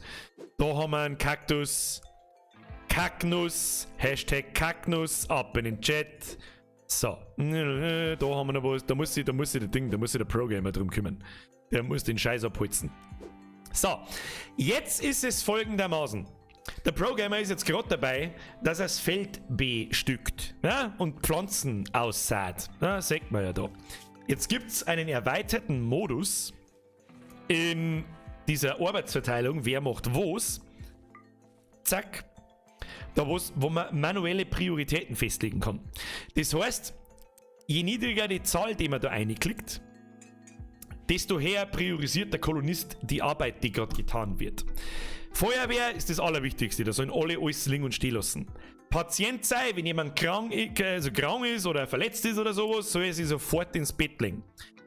Arzt ist auch das Allerwichtigste, wenn jemand im Bett liegt, ist das Wichtigste, dass unsere Kolonisten überleben. Ist eh klar. Bettruhe ist normale Priorität. Hilfsarbeit, wie zum Beispiel Schalter betätigen und sonst irgendwas, das gibt sowieso ich vor, also da gehe ich hier, Rechtsklick, Schalter betätigen und dann geht sofort jemand hier und macht das. Lass ich immer alle machen und auf 1. Ein Aufseher, wir haben noch keine Gefangenen, ist noch nicht wichtig. Tierpflege für den Pro-Gamer hat Priorität 2 und jetzt wird es interessant. Ecosepp, du kriegst Priorität 1 aufs Kochen. Pro-Gamer und Franziska kriegen Priorität 1 auf Jagen, wenn es soweit ist. Franziska ist die absolutäre Baupriorität Nummer 1. Feldarbeit ist 3. Bergbau gib auch ich manuell ein. Das heißt, wenn ich zum Beispiel da hergehe und sage, bau das Ding ab, dann soll er das sofort machen und höher priorisiert als die Feldarbeit. Und die Waldarbeit ist momentan absolute 1. Das heißt, alles, was ich jetzt anklicke, soll der Pro-Gamer sofort hinlaufen und das Zeug abholzen. Ich markiere wieder einfach ein paar so Dinger, ein paar so Kaktussen! Kaktussen, Alter! So. So, so, so. Dann haben wir da im Augenwinkel etwas eher spät. Und zwar, was haben wir da? Ein Dromedar! Da haben wir ein Dromedar, ein Weibchen und ein Dromedar-Männchen. Und weißt du, was man mit denen tun kann? Du kannst sie jetzt entweder jagen, dann hast du das Fleisch, das kannst du dann kochen und hast was zum Essen. Oder du kannst es zähmen. Dann haben das deine Viecher, mit denen kannst du dann handeln, oder die können dir deine Sachen umeinander tragen. Dein Club irgendwo hintragen, du kannst mit denen trainieren. Aber die kommen öfter. Da liegen noch 3 Essensrationen, die nehmen wir natürlich auch mit. Ansonsten, glaube ich, haben wir vorerst einmal genügend Holz markiert. Da haben wir noch einen ziemlich nah an der Kolonie dort. Wir brauchen Holz für den Sturm jetzt. Der Sturm jetzt steht! Brüder, wann hat es denn den gebaut? Da bauen wir jetzt noch Möbel, da bauen wir jetzt noch einen Stuhl hin. So, dann soll es uns auch noch hinbauen. Und dann schaut doch das ganz gut aus. So, das nächste, was wir brauchen, ist eine verdammte Küche. Ja? Eine verdammte Küche. Ja? Leute, Leo, servus, brauchst du mich als Bauer, weil ich bin auch einer mit 70 Mucki, was? Mit 70 Milch, Kier und 56 Hektar Grund, grüß aus in Ob bei Mühldorf. 56, ich hab 56 Hektar, Alter! Das ist ein Pimmelvergleich, gell? Hab ich gelernt, zumindest mittlerweile. Der Bauer vergleicht sich mit, ich hab so viel Hektar, du hast so viel Hektar, mein Pimmel ist größer als deiner. Leo, merci für deinen Fünfer, Dankeschön. Grüß aus Landau, noch ins Meidorf. So, jetzt wo haben wir stehen bleiben? Wir können auf alle Fälle Steine verarbeiten. Dazu benötigen wir eine Zone, und zwar eine Abfallzone. Mit der wir da eine 5x5 Abfallzone her, neben den Sturm jetzt. Und sagen wir jetzt Folgendes: eine Zone ist nicht einfach eine Abfallzone, sondern man kann diesen Zonen direkt sagen, was deine Kolonisten da lagern sollen. Und zwar Verrottendes wird zum Beispiel Leichen oder Tierleichen oder irgend sowas. Nein, natürlich nicht. Frisches wird zum Beispiel Essensrationen oder gekochte Essen und so weiter und so fort. Nein, ich möchte nur Storner, nur Brocken und keine Leichen. Alles andere, also du kannst theoretisch auch jedes einzelne Produkt oder jedes einzelne Material in dem Spiel einer Zone zuweisen. Das geht dann so komplex später, bis den Hosen scheißt. So. Wir haben einen Besucher, ein Ereignis, ein Dromedar-Ritter der Fraktion, die Kamisa-Nation, besucht die Kolonie. Er heißt Ralf Humps-Brock. Er scheint ein paar Waren zum Handeln dabei zu haben. Da schauen wir doch direkt einmal. Zu Ort springen, da kommt der Humps. Mr. Humps! Ich weiß nicht, wo er herkommt, also warum er kommt, aber seine Händler kommen ab und zu. Und dann kommen wir mit irgendetwas, jetzt pass auf, mit der Ecosep vielleicht. Kannst du nehmen, dann kannst du so hinlaufen zu dem, dann kannst du mit dem handeln. Der Thomas Breu wohnt in der Abfallzone. GZ alle. So. Handelsmenü. Rechte Seite ist das, was der Humps dabei hat. Linke Seite ist alles, was wir haben, was sich bei uns in der Lagerzone befindet. Ja? Wir haben ein Silber, das ist so die allgemeine Währung im Spiel, 800. Wir haben Überlebensrationen, Bauteile, was übrigens sehr wertvoll ist und irgendwann ausgeht. Wir haben auch Hosen aus Syngarn. Ja? Die sollen uns gleich mal, die können wir gleich mal verkaufen. Geschissen auf Hosen, Alter. Ja, verkauft mir einen, kriegen wir Silber von ihm. Was hat er dabei? Er hat Pemmikan dabei. Was ist Pemmikan? Eine nahrhafte und haltbare Mischung aus zerstoßenem Dörrfleisch, Fett und pflanzlichen Zutaten. Schmeckt nach nichts, aber nicht abstoßend. Es hält auch ohne Kühlung eine sehr lange Zeit. Sehr gut als Reiseproviant geeignet. So, das Pevian kostet 1,43 €. Da kann man eigentlich einmal... Die kauft man ab. Essen ist wichtig. Essen ist wirklich wichtig. Was hat er noch dabei? Kräutermedizin. Die bauen wir uns aber früher oder später selber an. Ein Messer. Ein Messer. Brauchen wir mit das Messer. Verkauft mir. Verkauft mir. Und einen Bogen hätte er dabei. Einen Recurve-Bogen. Ja, brauchen wir nicht. Unseren Esel kann man verkaufen, aber den mag er nicht haben und die restlichen Sachen mag er auch nicht haben. Am Schluss drückt man auf Akzeptieren.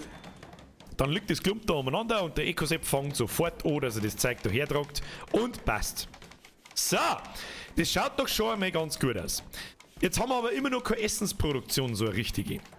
Also wir haben zwar Fader, das dauert aber, bis die Teile fertig sind und reif zum Ernten sind. Die haben jetzt bei 18%. Was haben wir da bei Sideching? Sucht da eine mit viel Hektar und viel Grund soll es auch haben. Ja, aber nur Vornahme. Viel Holz, also Holz ist gut, oder? Holz ist gut, oder? Da liegt ein Haufen Holz vor unseren Hütten. Oh Gott, Birger, halt dein Maul. So, Franziska, wie lange wirst du da noch brauchen für den Stuhl? Hä? Wie lange brauchst du für den Stuhl noch? Bam, Stuhl fertig. So. Jetzt brauchen wir Brocken daher. Das war unser Arbeitsschritt. Dafür müssen wir die Brocken. Schauen wir mal, was das voll sind. Das sind Schieferbrocken, da sind wir Granitbrocken, Schieferbrocken, Granitbrocken. Jetzt nehmen wir einfach mit dem Batzen Granitbrocken und markieren wir es zum Wegtragen. Jetzt kommen normalerweise unsere Kolonisten und tragen die Brocken da auf. Damit die Sachen verarbeitet werden, klickt man ein Steinmetz, die Steinmetz-Werkbank aus. Und man kann dem Ding Aufgaben hinzufügen, die die Kolonisten dann wieder abarbeiten. Was tue ich denn? Aufgabe hinzufügen. Nice. Und dann gibt es verschiedene Sachen, du kannst dann forschen später, dann wird dann mehr freigeschaltet. Wir können Sandstein, Granit, Kalk, Schiefer und Marmorblöcke herstellen. Was haben wir gerade gesammelt? Granitblöcke herstellen. Dann kannst du am einstellen, wie oft er das machen soll. Entweder mach das 5-mal und dann hör auf, oder mach das so oft, bis du eine bestimmte Anzahl hast. Und ob nicht 1000 vielleicht. Da stellen wir jetzt einmal. Stellen wir einfach mal 110 ein. Scheiß der Hund drauf, 110 und fertig. Und wenn ich jetzt auf Play drücke, dann müsste eigentlich irgendwann, wenn der Birger, der Pro-Gamer, da fertig ist, mit Holzhacken in der ganzen Weltgeschichte, dann geht er irgendwann, sitzt er sich da hin und metzgert quasi da Steine raus, mit denen wir mir wieder was bauen können. Wo hatten eigentlich unsere Steine hinkommen? Da eins. Sandsteinblöcke haben wir 75. Wo hatten die herkommen? Das waren die von da herunten, gell? Das waren die von da herunten. Ja, das ist in Ordnung. Das ist auf alle Fälle in Ordnung. Jetzt wird sowieso erstmal geschlafen. Drücken wir auf die Taste 3 und lassen wir das sauber durchherumsen. Aber durch! In der Zwischenzeit, jetzt mal wenn noch das, trinken wir auf euch. Prost, die Herren und Damen. Entschuldigung, ich hätte fast vergessen.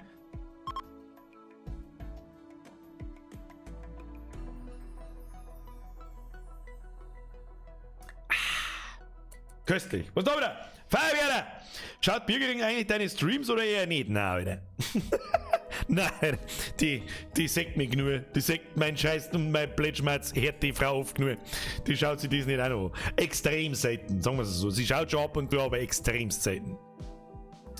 So. Was tut der Ecosepp? Das erste, was die Kolonisten normalerweise tun, ist, sie holen sich erstmal was zum Essen. Er haut sich die schleimige Scheiße rein, kann er machen. Und jetzt tragt er unsere Brocken daher. Wunderschön. Haben wir eigentlich jemand für Handwerk eingestellt? Nein! Handwerker! Haben wir keinen. Das heißt, Priorität Handwerk ist immer sekundär. Stellen wir bei beiden auf 2. Drücken wir mal ein bisschen schneller auf Play. Die Franziska schnappt sich sofort den Brocken und fängt das Handwerk an. Nice. Jetzt kann man langsam aber sicher einmal einen zweiten Raum brauchen. Ja? Jetzt müssen wir mal anfangen, uns da irgendwo einzubunkern. Ich weiß aber heute immer noch nicht, wie, wo und warum. Und überhaupt. Was, da bauen wir links ohne. Da bauen wir am links ohne und zwar aus Sandstein. Jetzt kriegt ja jeder sein eigenes Zimmer. Jetzt pass ihm du Obacht. So. Hoppala. Hoppala. Tür aus Holz. Bauen wir die Tür aus Holz? Nein, die bauen wir auch aus Sandstein. Tür aus Sandstein. Ich weiß gar nicht, ob wir genug Sandstein haben. Die soll einfach mal das Bauen anfangen. 3, 4, 5, 6. Und dann gehen wir da um. Machen wir so. Tür aus Sandstein. Machen wir so. So. Jetzt machen wir einfach mal ein paar Räume. Dann braucht man eine Küche. Wir brauchen eine Küche. Wo bauen wir unsere Küche? Die bauen wir da her. Da bauen wir unsere Küche. Und die bauen wir aus Granit. So. Jetzt pass auf. Die machen wir einfach mal ewig lang. Wieso kann ich da nicht bauen? Das ist nix. Auf weichem Sand kann man nicht bauen. Ja gut, das macht sogar einigermaßen Sinn. Jetzt pass auf, wir bauen unsere Kirche mitten da ins Zentrum.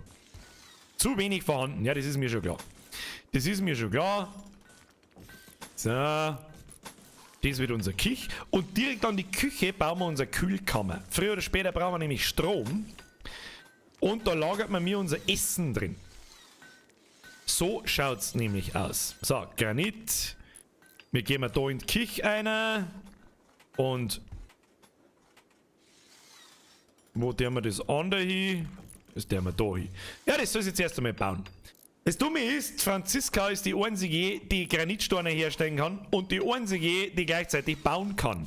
Das heißt, Handwerker, Pro-Gamer, was tut der Pro-Gamer? Kannst du einmal ein wenig bauen. Schneidet Steinblöcke aus Brocken. Das ist doch was. Jetzt drücken wir mal auf Play, damit da mal was vorwärts geht. Ja? Kinder. Irgendjemand hat jemanden grüßt.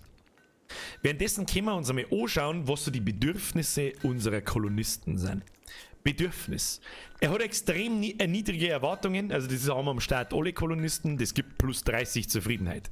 Anfänglicher Optimismus, den hast auch nur 4-5 Tage lang, steht eh drunter, läuft ab in 4,7 Tagen. Habe ein Haustier. Naja, gefällt mir, weil er ein Haustier hat. Das passt tatsächlich sogar zu mir. Gemütlich. Ich finde es hier ganz gemütlich. Tja, er hat ja niedrige Erwartungen.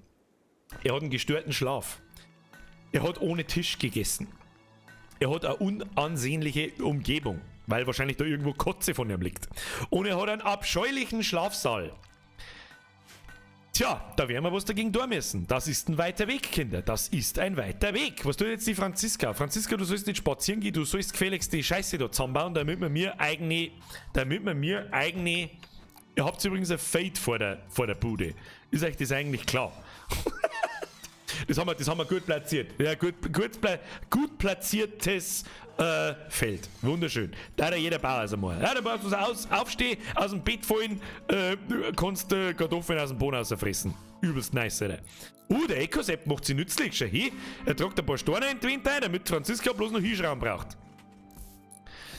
Je nach Material dauert das auch mehr oder weniger Arbeitsschritte, so ein Wind aufzuziehen. Und wenn man uns jetzt da einmal die Franziska und ihr Handwerk anschaut, beziehungsweise ihr Bauen oder ist Konstruktionsskill, dann levelt die da langsam. Die hat zwar da kein Interesse, leider, aber hilft ja nicht. Was ist denn jetzt? Die schlägen! Ah! Die prügeln sie! Warum? Alter, Franziska hat einfach ein Loch ins Kreis geschossen! Alter, warum? Warum? Warum? Oh Gott, was ist denn jetzt kaputt? Und das sind jetzt die Situationen, die im Hardcore-Modus natürlich dann furchtbar schnell in die Hosen gehen können. So, Körper. Jetzt, wir haben Verletzungen gefressen. Der Oberkörper, Prellung, linker Arm, Prellung. Und Franziska hat vorher schon das Gewehr rausgeholt, wie ich davon gelaufen bin. Die, wenn noch geschossen hätte, auch, dann leg mir am Arsch wieder. Franziska, wie schaut's bei dir aus? Kopf, Prellung, Schädelbruch, Nasebruch, linker Arm, Prellung. Ja, ich hab ja sauber einen Kopf- und Nasenbruch. So, und jetzt kommt natürlich der Eco-Sepp. Und fangt sofort mit der, wie soll ich sagen, mit der Behandlung an. Behandlung. Und verarztet das Ganze, dann haben da Pflaster drauf. Und währenddessen das passiert, geht da unten so ein kleiner Prozentbalken vorbei, damit man sieht, wann es fertig ist. Jetzt drücken wir da mal ein bisschen schneller. So, Mensch, Zähne behandelt, Qualität 88%. Das hängt da von der Medizin ab, die da auch irgendwann ausgeht. Wenn sie die nur öfter einen Schell einschlagen, die Vollidioten. Und ansonsten haben wir da glimpflich davon gekommen. Ich habe ja auf alle Fälle den Nasenbruch und einen Schädelbruch. Ja, kann passieren. Franziska, don't fuck with the Pro-Gamer. Ich kann dir halt sonst auch nicht helfen. So, jetzt schlafen sie wieder. Naja, währenddessen trinken wir mir. In jeder Nacht muss übrigens wieder ein bisschen Stamperl gesoffen. Ihr, nicht ich. Gut, dann bestell den Krankenwagen wieder ab. Ist nichts passiert. Nichts passiert. Wenn es auf mich geschossen hätte, wäre es wahrscheinlich schlecht ausgegangen. Da wäre es massiv schlecht ausgegangen. In der Zwischenzeit, Mattel, merci für den Zückel. Hashtag Kaktussen. Oder ein 1050er mit Sepi was? Oder ein 1050er mit Sepi Forstmulcher? Was rätsen hier schon wieder, Alter? Was rätsen hier schon wieder? Ich krieg einen Schlaganfall mit euch. Birger, mehrere Granitsteine brauchen wir. Hau die Granitsteine aus, Alter. Hau die Granitsteine aus, dass du sagst, leck mir am Arsch. Er holt sich die dann auch selbstständig, die müssen nicht unbedingt in die Zone getragen werden. Solange da irgendwelche Steine rundherum liegen, baut der Typ.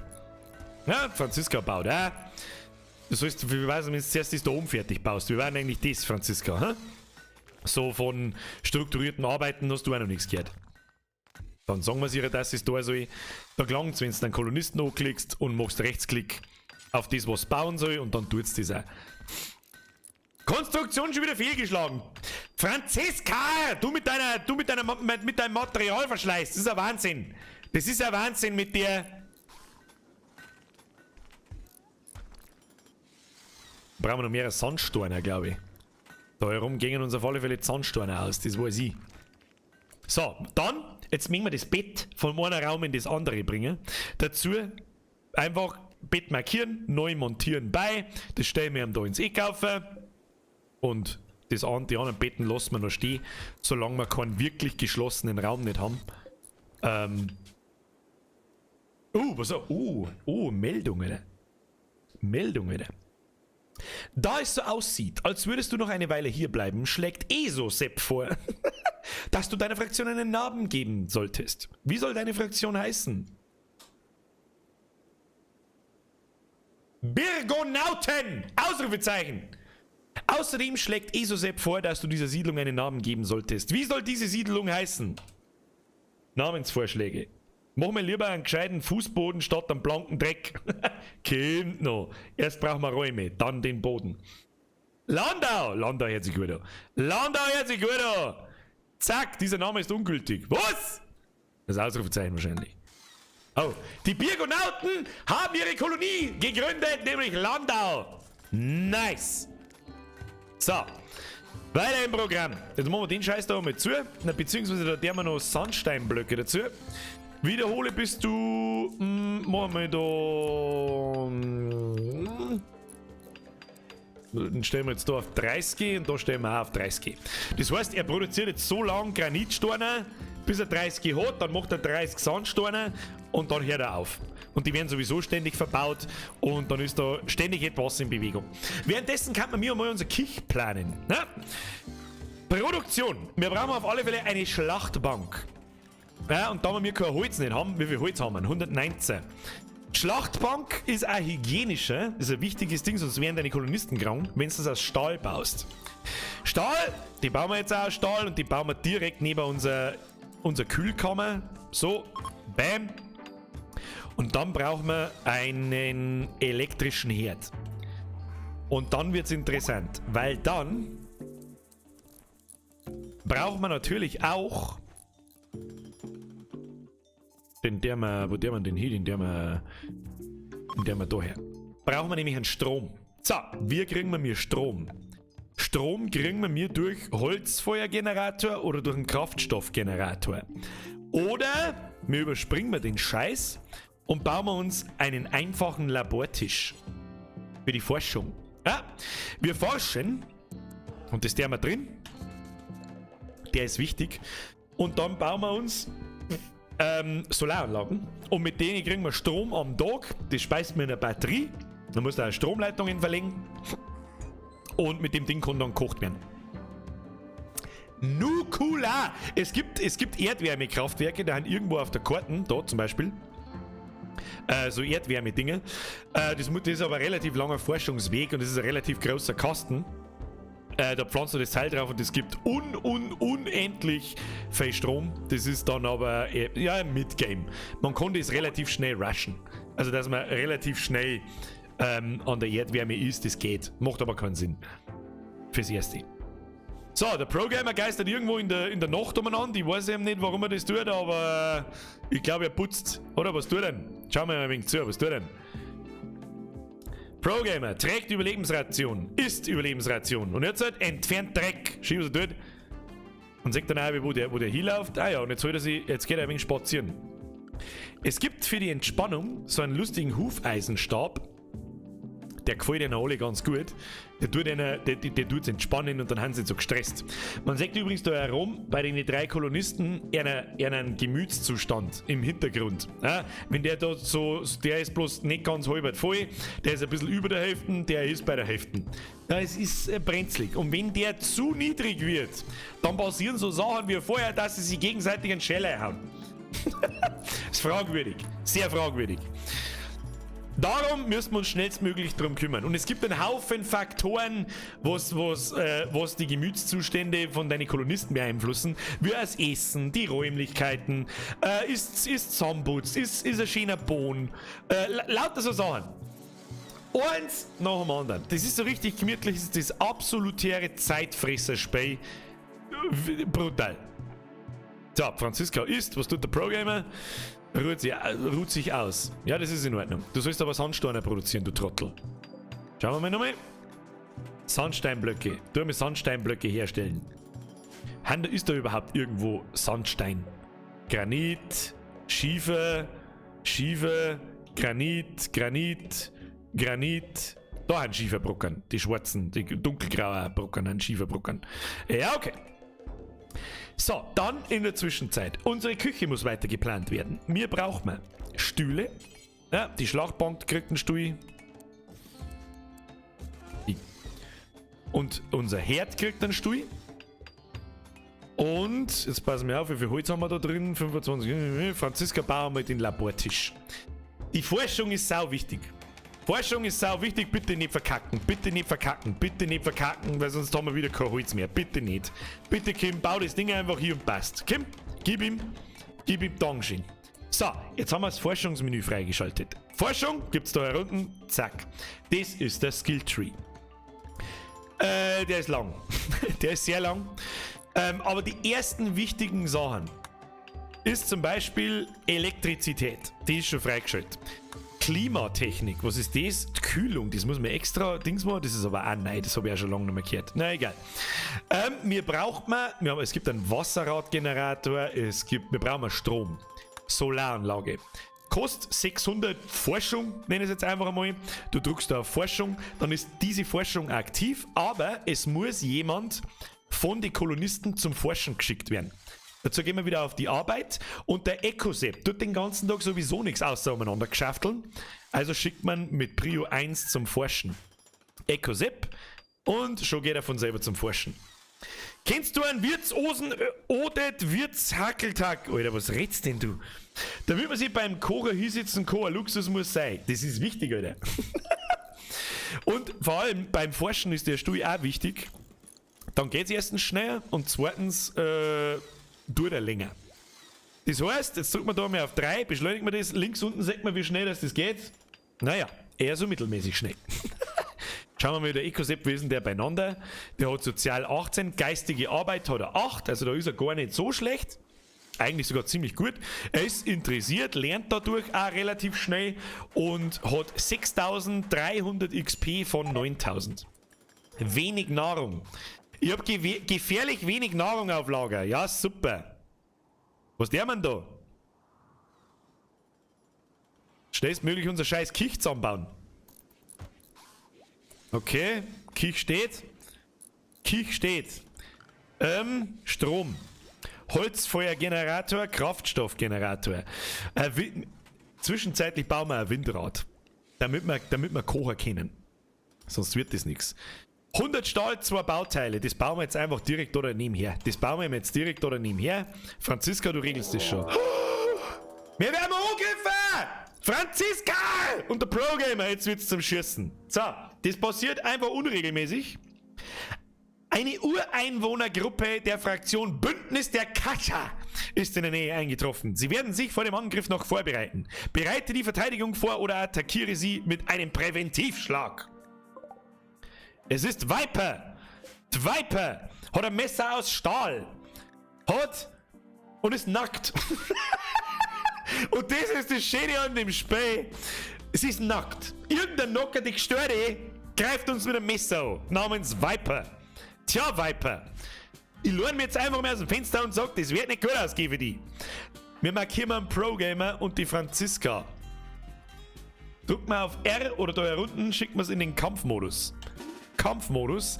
Und dann kannst du die Kolonisten mit Rechtsklick quasi dahin befehligen. Und dann gängen die da langsam. Das tun wir jetzt auch da. Und dann haben die bei so Brocken und so weiter, haben die eine leichte Deckung. Das heißt, wir platzieren uns jetzt da und schießen einfach da auf. Oder? Peng! Peng! Ja, da müssen wir aber noch ein bisschen üben, Franziska. Peng! Was tun wir mit dem Bürger? Da gehen wir jetzt mal nicht dahin. Oh! Treffer! Treffer! Ah! Bürger läuft davor. Kiten! Wir kiten es! Viper! Kiten! Oh Gott! Oh, leg das voll schnell. Wieso ist das so schnell? Wieso ist die so schnell? Ha! Nochmal getroffen! Und jetzt schießt man drauf. Peng, peng! Tja, Viper, hat's die schon? Viper, da hätten wir mal vorher nachdenken sollen. Ich muss die für Blutletten nicht neu gezeigt. Stirb, du Sau! Peng, peng und schon ist tot. So, das war jetzt ein minimaler Angriff. Später kommen da ungefähr 30. Und dann gibt es voll die Ultraballerei. Aber haben wir ja im einfachen Modus. So, wir stellen sofort unsere Leute wieder auf Nicht-Kriegsmodus. Wir haben die Frau oder Messer droppt und 66 Silber und sie bringen wir um. Rechtsklick, nimm Viper gefangen. Na, das ist nix. Da gehen wir jetzt hier. Viper, Kriegerin töten. Die Viper hat ihre Tage gehabt. So, jetzt gehen wir hier, die bringen wir um. Mal nichts wissen von dir. Stirb, du Sau. Stirb, du Sau! Hau ab! Den nehmen wir nicht gefangen, wir haben keine Zeit für Gefangene. Außerdem fressen Gefangene unser Essen. So. Dann, was wir gleich tun, was ganz wichtig ist. Wenn Leute an Leichen vorbeigingen, dann kriegen sie einen Schock. Und das geht gar nicht gut aus. Darum brauchen wir jetzt irgendwo, man kann irgendwo ein Grab ausheben. Jetzt pass auf. Temperatur, Entspannung, diverses. Ein Grab. Das bauen wir jetzt direkt daher. Das sagen wir ja auch gleich. Zack, zack, zack. Ich hebe da ein Grab aus. So, priorisiere. Konsum. Sehr geil. Du kannst es essen. Also, ihr könnt jetzt eigentlich die Viper schlachten. Und essen. Sollen wir das tun? Sollen wir knappe Nahrung? Das tun wir nicht, das ist asozial. Das ist asozial. Wir können vielleicht irgendwann einmal an einem langen Samstag, wenn ich mal wirklich Bock hab und WoW vorbei ist, weil momentan ist das Wochenende einfach. Sollen wir es schlachten, oder? Weil so weit wird es sowieso nicht kommen. Schlachten wir es. Nein, ich glaube, wir schlachten es. Ich sag, dass es ist, ich glaube, wir schlachten es. Jetzt pass auf. Dazu brauchen wir erst einmal unsere Zone. Abfallzone. Ja. Nein, machen wir Lagerzone. Lagerzone. So. Ja, dann machen wir erstmal alles aus und sagen wir, was da gelagert werden darf. Erlaube Frisches und Verrottendes. Erlaube Leichen und menschliche Leichen, Tierleichen und Mechanoidenleichen. Und jetzt sagen wir ihr einfach, sie soll sie da einfach umdrehen. Das heißt, priorisiere, beerdigen, konsumiere, priorisiere, reinigen. Kann man den nicht schlachten? Man hat doch die Schlacht. Wir haben ja noch keinen Schlachttisch, deswegen. Ja, die lassen wir dabei da liegen. Okay, sie tragt jetzt das Messer. Kann ich die nicht tragen? Ich kann doch die. Müssen wir das Grab einmal abreißen, weil wir brauchen mehr Leichen. Mehr Leichen, Alter. It's all about the Leichen. Priorisiere Reinigen von Blut. Priorisiere Tragen von Viper, Kriegerin bereits vom Pro-Gamer benutzt. Ach, deswegen haben wir es nicht können. Das heißt, der Pro-Gamer kommt jetzt und tragt die Leichen hoffentlich in unsere Zone da rein, wo wir später dann auch eine Kühlung einbauen. Müssen wir erst noch erforschen. Ja, eins nach dem anderen. Ich hoffe, der Ecosep forscht da sauber. Ja. So, die ersten Leichen haben wir schon. Va bene. Schadrullo. Nom nom. A lotta nom nom. So, Franziska, was tust du so? Ah ja, schlafen. Ja, das ist in Ordnung. So ist schlafen. Was tut der Programmer? Was tut der? Trägt Messer aus Stahl. Ja, das Messer ist gut. Das können wir verkaufen oder zur Not selber hernehmen. Es ist halt schon wieder halbe 10 fast. Das ist gar nichts, was wir da jetzt gesehen haben. Das Spiel ist so tiefgründig, komplex, geschichtenerzählerisch und situationsbedingt, dass das nur die minimale Spitze des Eisbergs ist, was wir mir dort zum Sehen kriegen. Du kannst Menschen schlachten und fressen. Du kannst einfach befreundete Kolonien daneben angreifen, überfallen, entführst ihnen Leid und frisst das. Du kannst da ganz normal zum Jagen gehen und freundlich sein. Du kannst machen, was du willst. Und das ist das Schöne in dem Spiel. Und es ist einfach ein Aufbauspiel und Colony Manager einfach in einem. Ich kann das Spiel so nicht beschreiben, wenn mir jemand danach fragt, was ist RimWorld. Außer es ist nicht das auf YouPorn. Prost auf euch!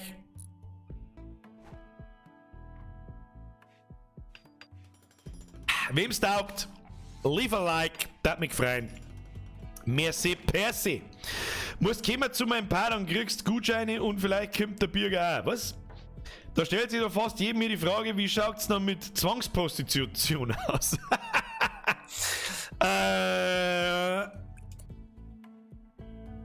Du kannst, glaube ich, zwangsverheiraten?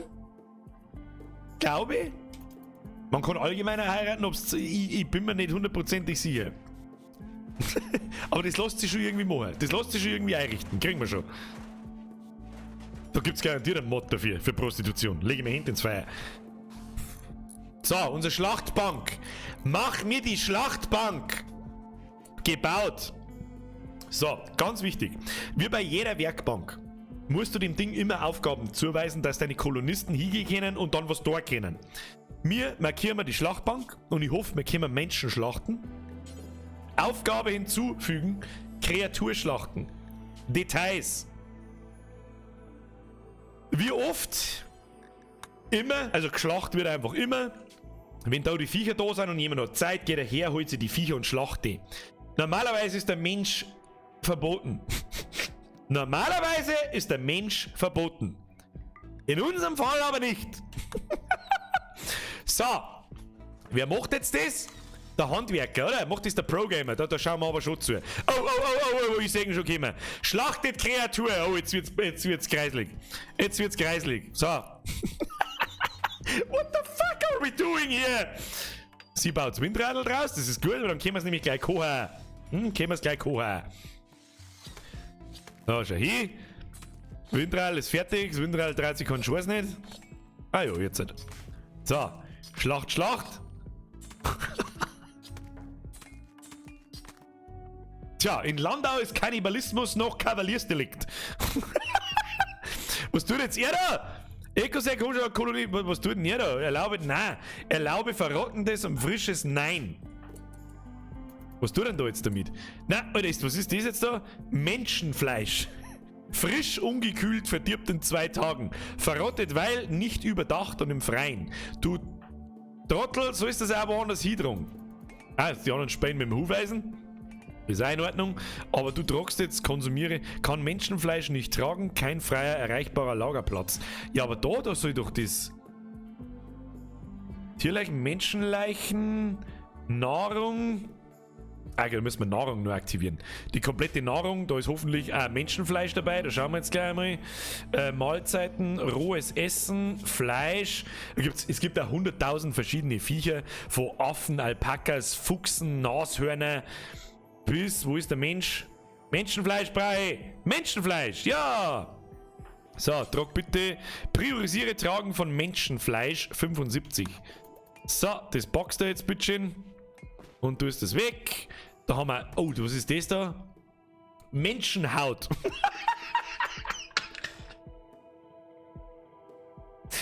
Also wir haben den gehäutet und geschlachtet und aus der Menschenhaut bauen wir uns jetzt dann einen Schneidertisch und dann bauen wir uns einmal... Was ist der bei mir da, Alter? Und dann bauen wir uns einmal einen sauberen Cowboy-Hut draus. Alter! What the fuck? Ja, bitte... If the game gives me this possibility, I'm a simple man, I see men, I eat. Ja, gut. So, Menschenfleisch ist da drin. Jetzt brauchen wir Strom. Jetzt pass auf, Strom, wie ist das gleich wieder gegangen? Es gibt Stromkabel. Stromkabel kannst du verlegen, das legst du da einfach so in den Raum rein und dann verbinden sie die mit alle Geräte, die Strom brauchen. Also du musst nicht direkt ohne gehen, das geht über 5, 6 Fädel. Das machen wir jetzt einmal so. Und dann kommt hoffentlich Franziska und holt sich ein bisschen einen Stahl. Ja, die ist eh gleich dabei, schau hier. So, wir machen uns, und währenddessen bauen wir gleich einmal unseren... Ich möchte heute noch einen Hut aus fucking Menschenfleisch. Menschenhaut, Entschuldigung. So, jetzt pass auf. Produktion. Einfacher Nähtisch, den bauen wir heraus nie. Haben wir schon wieder Zwingholz. Kann man den nicht irgendwie aus was anderem bauen? Nein, kann man wieder nicht. Kruzifix. Birger, da musst du wieder Holzhacken gehen. Da haben wir was. Da müssen wir den Kaktus abhacken, den abhacken, den Kaktus abhacken, den Kaktus abhacken. Nice. Und da haben wir noch einen fetten Kaktus. So, machen wir ein bisschen schnell. Wie viel Holz haben wir noch? Gar keins mehr, gell? Müssen wir 2 Stühle müssen wir auch noch bauen. Oh, jetzt haben wir schon fertig auch schon. Jetzt haben wir da das Windradl, das macht Strom für unser Kich. Geht natürlich nur, solange Wind geht. Ich glaube, Wind geht aber immer. Außerdem reißt man das Teil sowieso wieder ab, sobald wir Solaranlage und Batterien haben. So, unsere Küche. Aufgaben. Aufgabe hinzufügen. Eine einfache Mahlzeit kochen. Wiederholen, bis wir 10 Stück haben. Das passt. Details. Jetzt müssen wir bloß noch Menschenfleisch freigeben. Insektenfleisch, bäh. Aber Menschenfleisch kann man machen.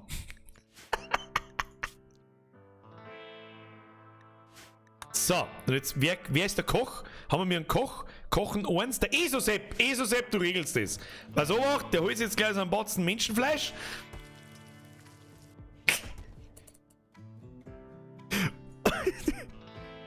Und hat eine einfache Mahlzeit zubereitet. Zutaten: Menschenfleisch. Frisch. Oh Gott, Alter, was sterben wir da? Wir werden Kannibalen. Insektenfleisch. Bäh. Bäh, bäh. Das andere ist gut. So, was tut der Pro-Gamer? Tut ein bisschen Holz hacken? Ja, das passt. 15 Holz, dann reißt er da auf. Schauen wir ein bisschen zu, was er tut. Hier. Kann man da eigentlich einen Kamera-Verfolgungsmodus einschalten irgendwie? Das weiß ich nicht. Das weiß ich eben nicht. Ja, weiß ich nicht. So, her mit dem Holz. Her mit dem Holz, wir müssen schneiden. Kinder, wir müssen schneiden. Was war da wieder? Menschenbradl. Menschenfleisch mit Musiardnuss. Du meinst wahrscheinlich Muskatnuss. Babene. Oh, was zimmert denn sie schon wieder? Also sie zimmert auch wieder einen Holzstuhl. Konstruktionsstufe 7 hat erreicht schon. Hier. Franziska, jetzt mach uns den Stuhl. Jawohl.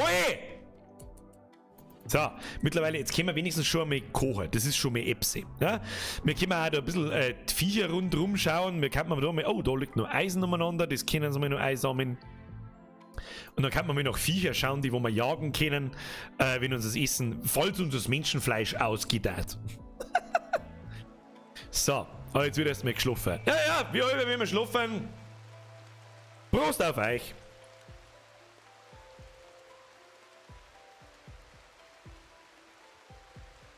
Silent Pain schreibt, der Birger braucht 90 Minuten Stream, um an Kannibalismus zu verfolgen. Bisschen Salz, bisschen Pfeffer dazu. Du, in der Not frisst der Teufel pflügen. Ja?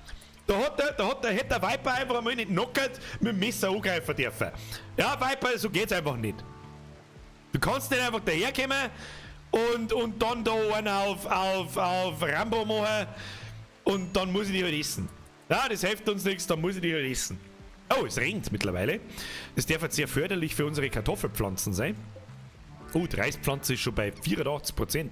Wieso wächst die so viel schneller? Weil ich das da oben in Schatten baut habe? Wahrscheinlich. Ich voll Depp, ich Trauriger. Da könnte man mal noch ein großes Feld bauen. Weißt du, was wir da mal anbauen könnten? Zone, Anbauzone. Da machen wir jetzt so einen Streifen, so einen Streifen Dings mit Heilwurzel. Ja, wir haben leider noch keinen mit Fähigkeitenstufe 8. Können wir noch keine Heilwurzel anbauen. Aber das ist nicht so schlimm. Nicht so schlimm, das kriegen wir schon. Und vielleicht noch ein bisschen mehr Reis, hä? Zone erweitern.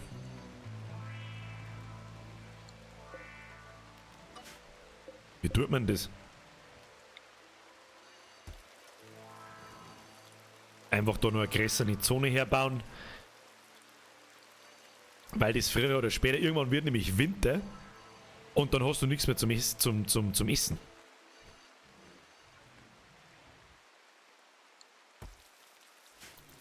So, wie schaut's aus? Oh, da wird. Der Viper wird braun. Gibt's ein Viperbradl? Geschmackig. Was man auch noch tun können ist, was ganz wichtig ist übrigens, Möbel, Strom. Strom, mit dem wir da Licht rein. Ja, da der wir Licht hersetzen und ins Schlafzimmer der wir Licht einsetzen, damit die nicht in der Finsternis arbeiten müssen. Das gefällt ihnen nämlich auch nicht. Ein wasserfestes Stromkabel gibt's auch, das ist auch neu. Das gibt's nicht schon immer. Das glaube ich gibt's nicht schon immer. Pass auf, da legen wir jetzt einen Strom da so her, da legen wir einen Strom da her und dann da her und dann da her und dann muss das passen. So, Franziska, tu was für dein Geld. Komm. Da legt sie schon den Strom. Da legt sie den Strom. Und eine Batterie, wie schaut es eigentlich mit der Forschung aus? Ah ja, die Hälfte haben wir schon. Wir haben schon die Hälfte erforscht von der Solaranlage. Das schaut gut aus. Wir brauchen mehr Holz. Kinder, wir brauchen mehr Holz. Nur 30 Holz ausgegangen von den ganzen Kaktus-Dinger, die wir da abgerissen haben. Nehmen wir den. Manche Kaktussen sind einfach auch noch zu klar. 68% gewachsen, den kann man brauchen. 69% gewachsen, kann man auch brauchen. Kann man brauchen. Dann muss der Bierger halt einmal ein bisschen schneller da rundum gehen und das Zeug abholzen. Das hilft uns nicht. Kinder, was tut der Bierger? Erntet Riesenkaktus. Weg mit dem Ding. Sehr schön. Noch mit 30 rausgefallen. So mache ich das. Was tut denn jetzt? Erntet Riesenkaktus. Franziska holt sich ein Holz. Blitzsturm. What the fuck ist ein Blitzsturm? Ein ungewöhnlicher Sturm lässt eine hohe Anzahl von Blitzen in einem kleinen Gebiet einschlagen. Dies kann zu massiven Bränden führen. Haben wir schon soweit. Und dann brennt wieder irgendwo, wenn du in einem Gebiet bist, wo viel Bäume sind und so, also in einer anderen, wie nennt man das? Klimazone bist, wo sie im Dschungel oder so, und da massiv viele Bäume, dafür keine Berge sind, dann schluckt da der Blitz ein und dann fängt der Wald das Brennen an. Und der brennt ab, also komplett. Und dann ist einfach das Gebiet nackt. Kann passieren. Brudi, kann passieren. Erst einmal sauber ins Mikrofon eingerotzt, weil warum nicht? Was tust jetzt du? Du sollst nicht den scheiß Stuhl zusammenbauen! Du sollst als Schneider einen Nähtisch aus Holz bauen! Du Kretin! Dann reißt man den wieder ab und dann bauen wir gleich den mit Strom, Alter. Da bauen wir gleich den guten. Da, elektrischer Nähtisch. Aus Holz. Elektrisch, aber aus Holz. Den bauen wir, was wollen wir mit den herbauen? Den bauen wir mit direkt da rein. Sagt ich. Neu montieren bei, das lassen wir da umbauen. Programmer, kannst du das mal regeln? Nein, kann er nicht. Warum kann er das nicht? Kannst du das nicht regeln? Warum kann er das nicht regeln? Wo ist denn Franziska? Franziska, was tust denn da? Was tut denn die? Ach, die holt sich Essensrationen. Wieso denn? Wir haben doch köstliches Menschenfleisch. Da brauchst du keine Essensrationen. Ja, da wird schon wieder geschlafen. Tja, hilft nicht. Prost auf euch, oder? Brauchen die kein Wasser? Nessa fragt das. Das ist eine berechtigte Frage. Nein. Wundert mich auch. Es gibt so viele Details, auf was du aufpassen musst bei dem Spiel, aber Wasser ist keines davon. Es klang einer die Mahlzeit, es beinhaltet wahrscheinlich einfach die Mahlzeit. Oh, Medizin verrottet, weil nicht überdacht. Erdnussbrot. Gut aufpasst. Das der wir auch in Kühlkammer, der wir das rein. Da die sagen. Lagern. Jetzt pass auf, wo werden Medizin drin sein? Kleidung, Konstruktion, Brocken, Leichen. Hergestellt. Waffen. Erlaube. Erlaube Verrottendes. Nein, aber. Menschenblut langt, wer braucht schon Wasser? Ja, der Flugbison-Apper hat's verstanden. Konstruktion in Brocken, Rohstoffe hergestellt. Wahrscheinlich da irgendwo Medizin. Ja, da Medizin. blub, und in der Zone verbieten wir Medizin und dann müsste eigentlich irgendjemand kommen und die Medizin da wegtragen. Ja, passt. Schaut gut aus. Schaut ihm gut aus, schaut ihm gut aus. So, jetzt haben wir natürlich kein Fleisch mehr und wir haben bloß noch 5 Rationen. Das heißt, es gelangt uns noch maximal einen Tag. 1,5. Wir müssen eigentlich einmal irgendwie Viecher jagen. Da haben wir einen Emu. Der Emu! Schau dir einen Emu! Emu, das tut mir jetzt wirklich leid für dich, aber die muss ich markieren und mit O markieren. Und irgendwann kommt Franziska und schießt das Knack ab, damit wir mir was zum Essen haben. Das hilft uns nichts. Da kommt's eh schon. Aber da, der Pro-Gamer kommt auch. Alle kommen's. Nein, nur der Pro-Gamer kommt. Gee. Pro-Gamer, da müssen wir aber schon ein bisschen das Zielen üben. Oh, einmal hat er getroffen. Der Emu rächt sich. Oh Gott, der Emu, der schluckt mich. Oh oh. Oh oh. Oh oh, das wird ein Oh oh. Okay, du müssen wir Franziska zur Hilfe rufen. So, Kriegsmodus aktivieren. Pro-Gamer, lauf! Lauf! Ah! Und dann müssen wir uns wehren. Angreifen. Greif noch! Oh, puh, das war knapp, Alter. Alter, der Emo, der reißt dir einen Zipfel. Das sagt er. Aber wir haben uns sofort wieder eine Verletzung eingefangen. Emo kratzer, mir blüht mir sogar. Wir bluten sogar. Ab ins Bett mit dir. Pro-Gamer, ab ins Bett und der ESO-Sepp, der soll ihn gleich einmal verarzten. Na, so nicht. Unsere Forschung haben wir auch gleich mit der Solaranlage. Dann erforschen wir gleich noch Batterie, weil vorher bringt's nichts. Emu, oh Emu, die mag ich, du Depp, du. Lesen wir das ganz schnell. Emu, oh Emu, die mag ich, du Depp, du. Wenn du irgendeinem Hochdeutsch sprechenden Person sagst, Brudi, das war Deutsch, dann sagt der, Brudi, 0, Leute. So, priorisiere Behandeln vom Pro-Gamer, das ist immer das Wichtigste, immer. Dass das Zeug sofort verarztet ist. Und schon ist Pflaster drauf. Und dann passt es. Ah, Franziska, jetzt sind wir schon wieder in Stuhl. Franziska, du und deine Stühle, verkack's ja nicht. Das Holz wächst nicht am Baum um.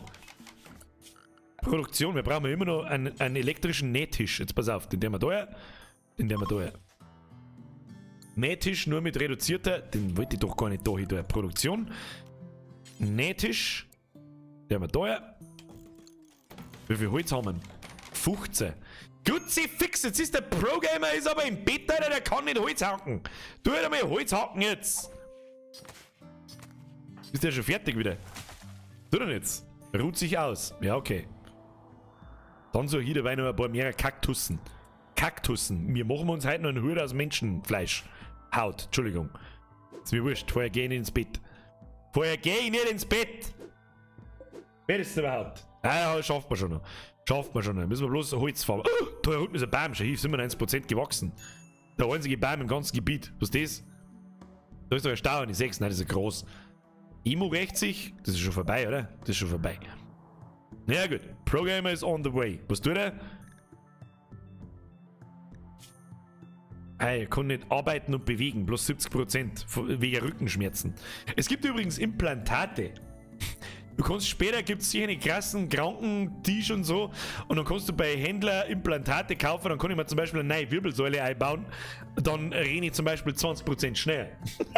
Sag geil, das aber ist ultra late game, ultra late. Und es kann auch in die Hosen gehen, dann hast du eine Infektion und stirbst. Lass es so sagen. Das ist im Hardcore-Mode, das ist schon witzig. Was übrigens auch interessant ist, mal nachschauen, Bedürfnisse. Kannibalismus gekocht, minus 15. Franziska ist wenig begeistert vom Essen von der anderen. Was haben wir noch? Unansehnliche Umgebung. Wir haben Menschen geschlachtet. minus 6 plus. Okay. Abscheulicher Schlafsaal. Wir haben Menschen geschlachtet. Naja, gefällt dir noch nicht so gut. Gefällt dir einfach nicht so gut. Aber gut, was soll ich machen, Alter? So, weiter geht's. Wie viel Holz haben wir? Stahl 50, Bauteil 2, Holz 75 und auf Lager haben wir 39. Ja, ein bisschen was muss noch gehen. Was tust du, Pro-Gamer? Erntet Riesenkaktus. Ja, dann los. Haben wir keine Zeit nicht. Da unser einziges Ziel heute ist, aus Menschen einen scheiß Cowboy zu machen. Und dann setze ich mir die Viper auf. What the fuck is wrong with this game? Ja, wunderschön. Shahibi es kann. Bam, bam, bam. Was haben wir da noch? Was tut denn jetzt? Legt er sich einfach hin. Schaut den Wolken zu. Ja, okay, soll er mal machen. Genug den Wolken zugeschaut, priorisiere Tragen von Holz. Du Zipfe Adam, du. So kommen wir nie nicht vom Fleck. Da rennen die Dromedaes umeinander. Mehrere Viecher haben gerade nicht auf der ganzen Karten verfügbar bei uns. Zum Jagen. Was tut jetzt sie? Trägt Holz. Elektrischer Nähtisch. Den kriegen wir schon. Und wir bauen uns den Menschenhut. Holz wächst nicht am Baum um. Bürger, 34 Pro-Gamer. Das Holz wächst nicht am Baum um. Forschung abgeschlossen. Merci dir, Alter. Butzi, merci dir. Baue Solaranlagen zur Stromerzeugung. Okay, aber wir gehen mal über ins Forschungsmenü und bauen wir zuerst noch die Batterie. Die hat bloß 400 Forschungspunkte, das darf also ein bisschen schneller gehen, weil vorher bringt Solaranlagen nichts, weil es in der Nacht natürlich ausgeht. In der Nacht schlafen alle. Aber so wie ich das sehe, baut uns die Franziska gerade einen Nähtisch. Ja, Franziska! Hast du uns einen Nähtisch gebaut? Der Nähtisch benötigt noch einen Stuhl. Den bauen wir hier hin. Da haben wir sowieso wieder kein Ding nicht. Aufgaben! Aufgabe hinzufügen. Einen Cowboy-Hut herstellen. Ja. Wiederhole einmal. Details.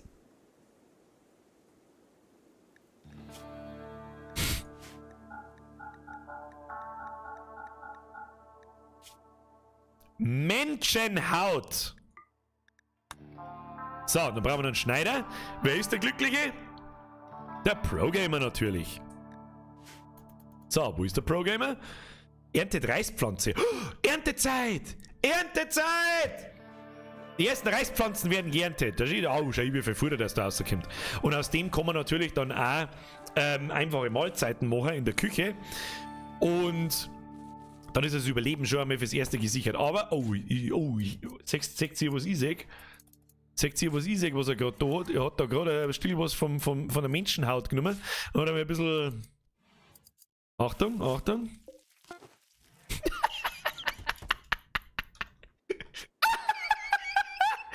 Da!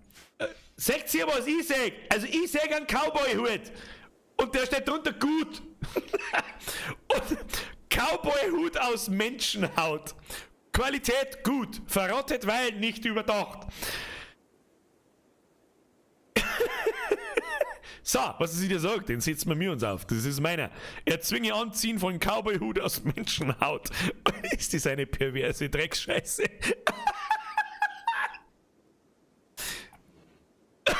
Wie geil er ausschaut. Schön. Oben sieht man es vor allem. Ganz oben sieht man es vor allem. Wunderschön. Schau noch. Schau, hey. Jetzt könnt ihr ihm zuschauen beim Reisernten mit dem Menschenhauthut. Und erzwingen ist das richtige Wort sprengen, das ist richtig. Tja, aber irgendwie, wir haben ja kein Menschenfleisch mehr. Wir müssen irgendwo Leid herkriegen. Wie viel Emu-Haut haben wir eigentlich? 25. Ja, das wird nicht lange für irgendein anderes Kleidungsstück. Steht das dabei? Da kann man eigentlich immer nachschauen, gell? Cowboy-Hut herstellen. Details. Arbeitsaufwand 30, benötigt 25 Materialien. Das heißt, der Cowboy-Hut braucht 25 Materialien. Jetzt pass auf, wo sägen die Flückenleder? Melone. Eine Mütze, Stammeskleidung. Oh, so richtig geil. So richtig geile so richtig geile, weißt du schon, so ein Urzeitmensch, so eine Haut, hat so eine bauen wir uns jetzt noch. Wie viel brauchen wir da? Arbeitsaufwand 30, braucht 60 Materialien. Schade. Das braucht mehr wie einen Menschen für so einen Umhang. Das wird super, Alter. Wir müssen nur mehr angegriffen werden. Wir müssen mehr Leute killen. Und wir müssen eine Kühlung bauen. Das ist auch ganz wichtig. Forschung. Geometrie, Biogas, Solaranlage, Nährstoffpaste, braucht kein Mensch. Automatische Kulturen, Hydrokulturen, Sprengfallen. Jetzt passen wir auf.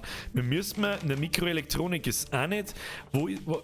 Wir brauchen also ein Kühlding. Wo ist denn das drin gewesen? Klimatechnik. Ach, das haben wir schon erforscht. Wir haben ja schon eine Klimaanlage. Okay. Dann gehen wir da runter auf Temperatur. Kühlung. Bam. Und dann drehen wir das Ding so, dass die blaue Seite nach innen zeigt. Die wird quasi kühlt und die Wärme wird nach außen geleitet. Das machen wir jetzt aber so. So. Das Ding braucht natürlich Strom und läuft auch nur, wenn Strom ist, aber es klangt dabei, wenn es über Tag läuft. Und wenn wir irgendwann einmal die Batterie haben, dann läuft es durchgehend. Wieso hat jetzt das Ding keinen Strom nicht? Das ist doch gerade angezeigt worden, dass das... Ja, dann müssen wir halt... Ah ja, hat schon Strom. Hat schon Strom, ist schon verbunden. So, dann können wir das einstellen. Also links unten steht wieder Kühlung, Zieltemperatur 1 Grad. Das stellen wir auf minus 20 oder so, dass das Zeug in unserer Kühlung einfach gefroren ist und nicht verderben kann. Da gibt's ein Bierbrauen. Da gibt's auch Bierbrauen. Richtig. Und das werden wir auch tun. Oh, und jetzt haben wir soweit. Risikozusammenbruch leicht mal 2. Wer? Der Pro-Gamer. Warum? Bedürfnis. Schauen wir mal, was alles Minus ist. Gestörter Schlaf, weil es zu zweit in einem Raum sind. Er hat einen Menschenleder-Cowboy-Hut auf minus 2. Also okay. Es ist ungemütlich. Er hat ohne Tisch gegessen. Es ist dunkel. Unansehnliche Umgebung. Wir haben Menschen geschlachtet. Er ist schläfrig. Abscheulicher Schlafsaal. Kannibalismus. Was tut denn der eigentlich? Er isst eine einfache Mahlzeit. Das soll er tun. Dann rührst du einmal aus, Bubi. Ruh dich einmal aus. So. Fragwürdige Scheiße, Alter. Fragwürdige Scheiße. Kannst du sagen, was du magst. Fragwürdige Scheiße, Alter. Der soll zufrieden sein! Herr Slipstein, da haben Sie recht. Halt dein Fotzen! Wir müssen mal noch ein paar Sandsteine herstellen, damit wir die Räume fertig machen. Das bringt ziemlich viel an Ansehnlichkeit und wie es ausschaut und so. Das war das nächste wichtig. Das bringt sehr viel, wir sollen sagen, Zufriedenheit und dann kannst du mit denen fast machen, was du magst. Machen wir das einmal als nächstes. So, wie viele Wildtiere haben wir da? Oh, wir haben eine Leguane da. Leguane? Wo haben Leguane? Leguan? Gib mir Leguan. Oh, da ist ein Leguan. Da, den schlachten wir gleich. Schlachten wir gleich. Und da ist der zweite Leguan, den jagen wir auch gleich. Na, damit wir ein bisschen Fleisch haben. Fleisch und Reis. Was wir dann auch machen können, das ist dann das nächste, was auch ziemlich viel an Zufriedenheit bringt, ist in der Küche, wir haben einmal die einfache Mahlzeit, da soll der 10 herstellen. Aber was noch wichtiger ist, ist eine leckere Mahlzeit. Wo ist der Unterschied? Erstens, die leckere Mahlzeit braucht 2 Zutaten. Das heißt zum Beispiel Reis und Fleisch.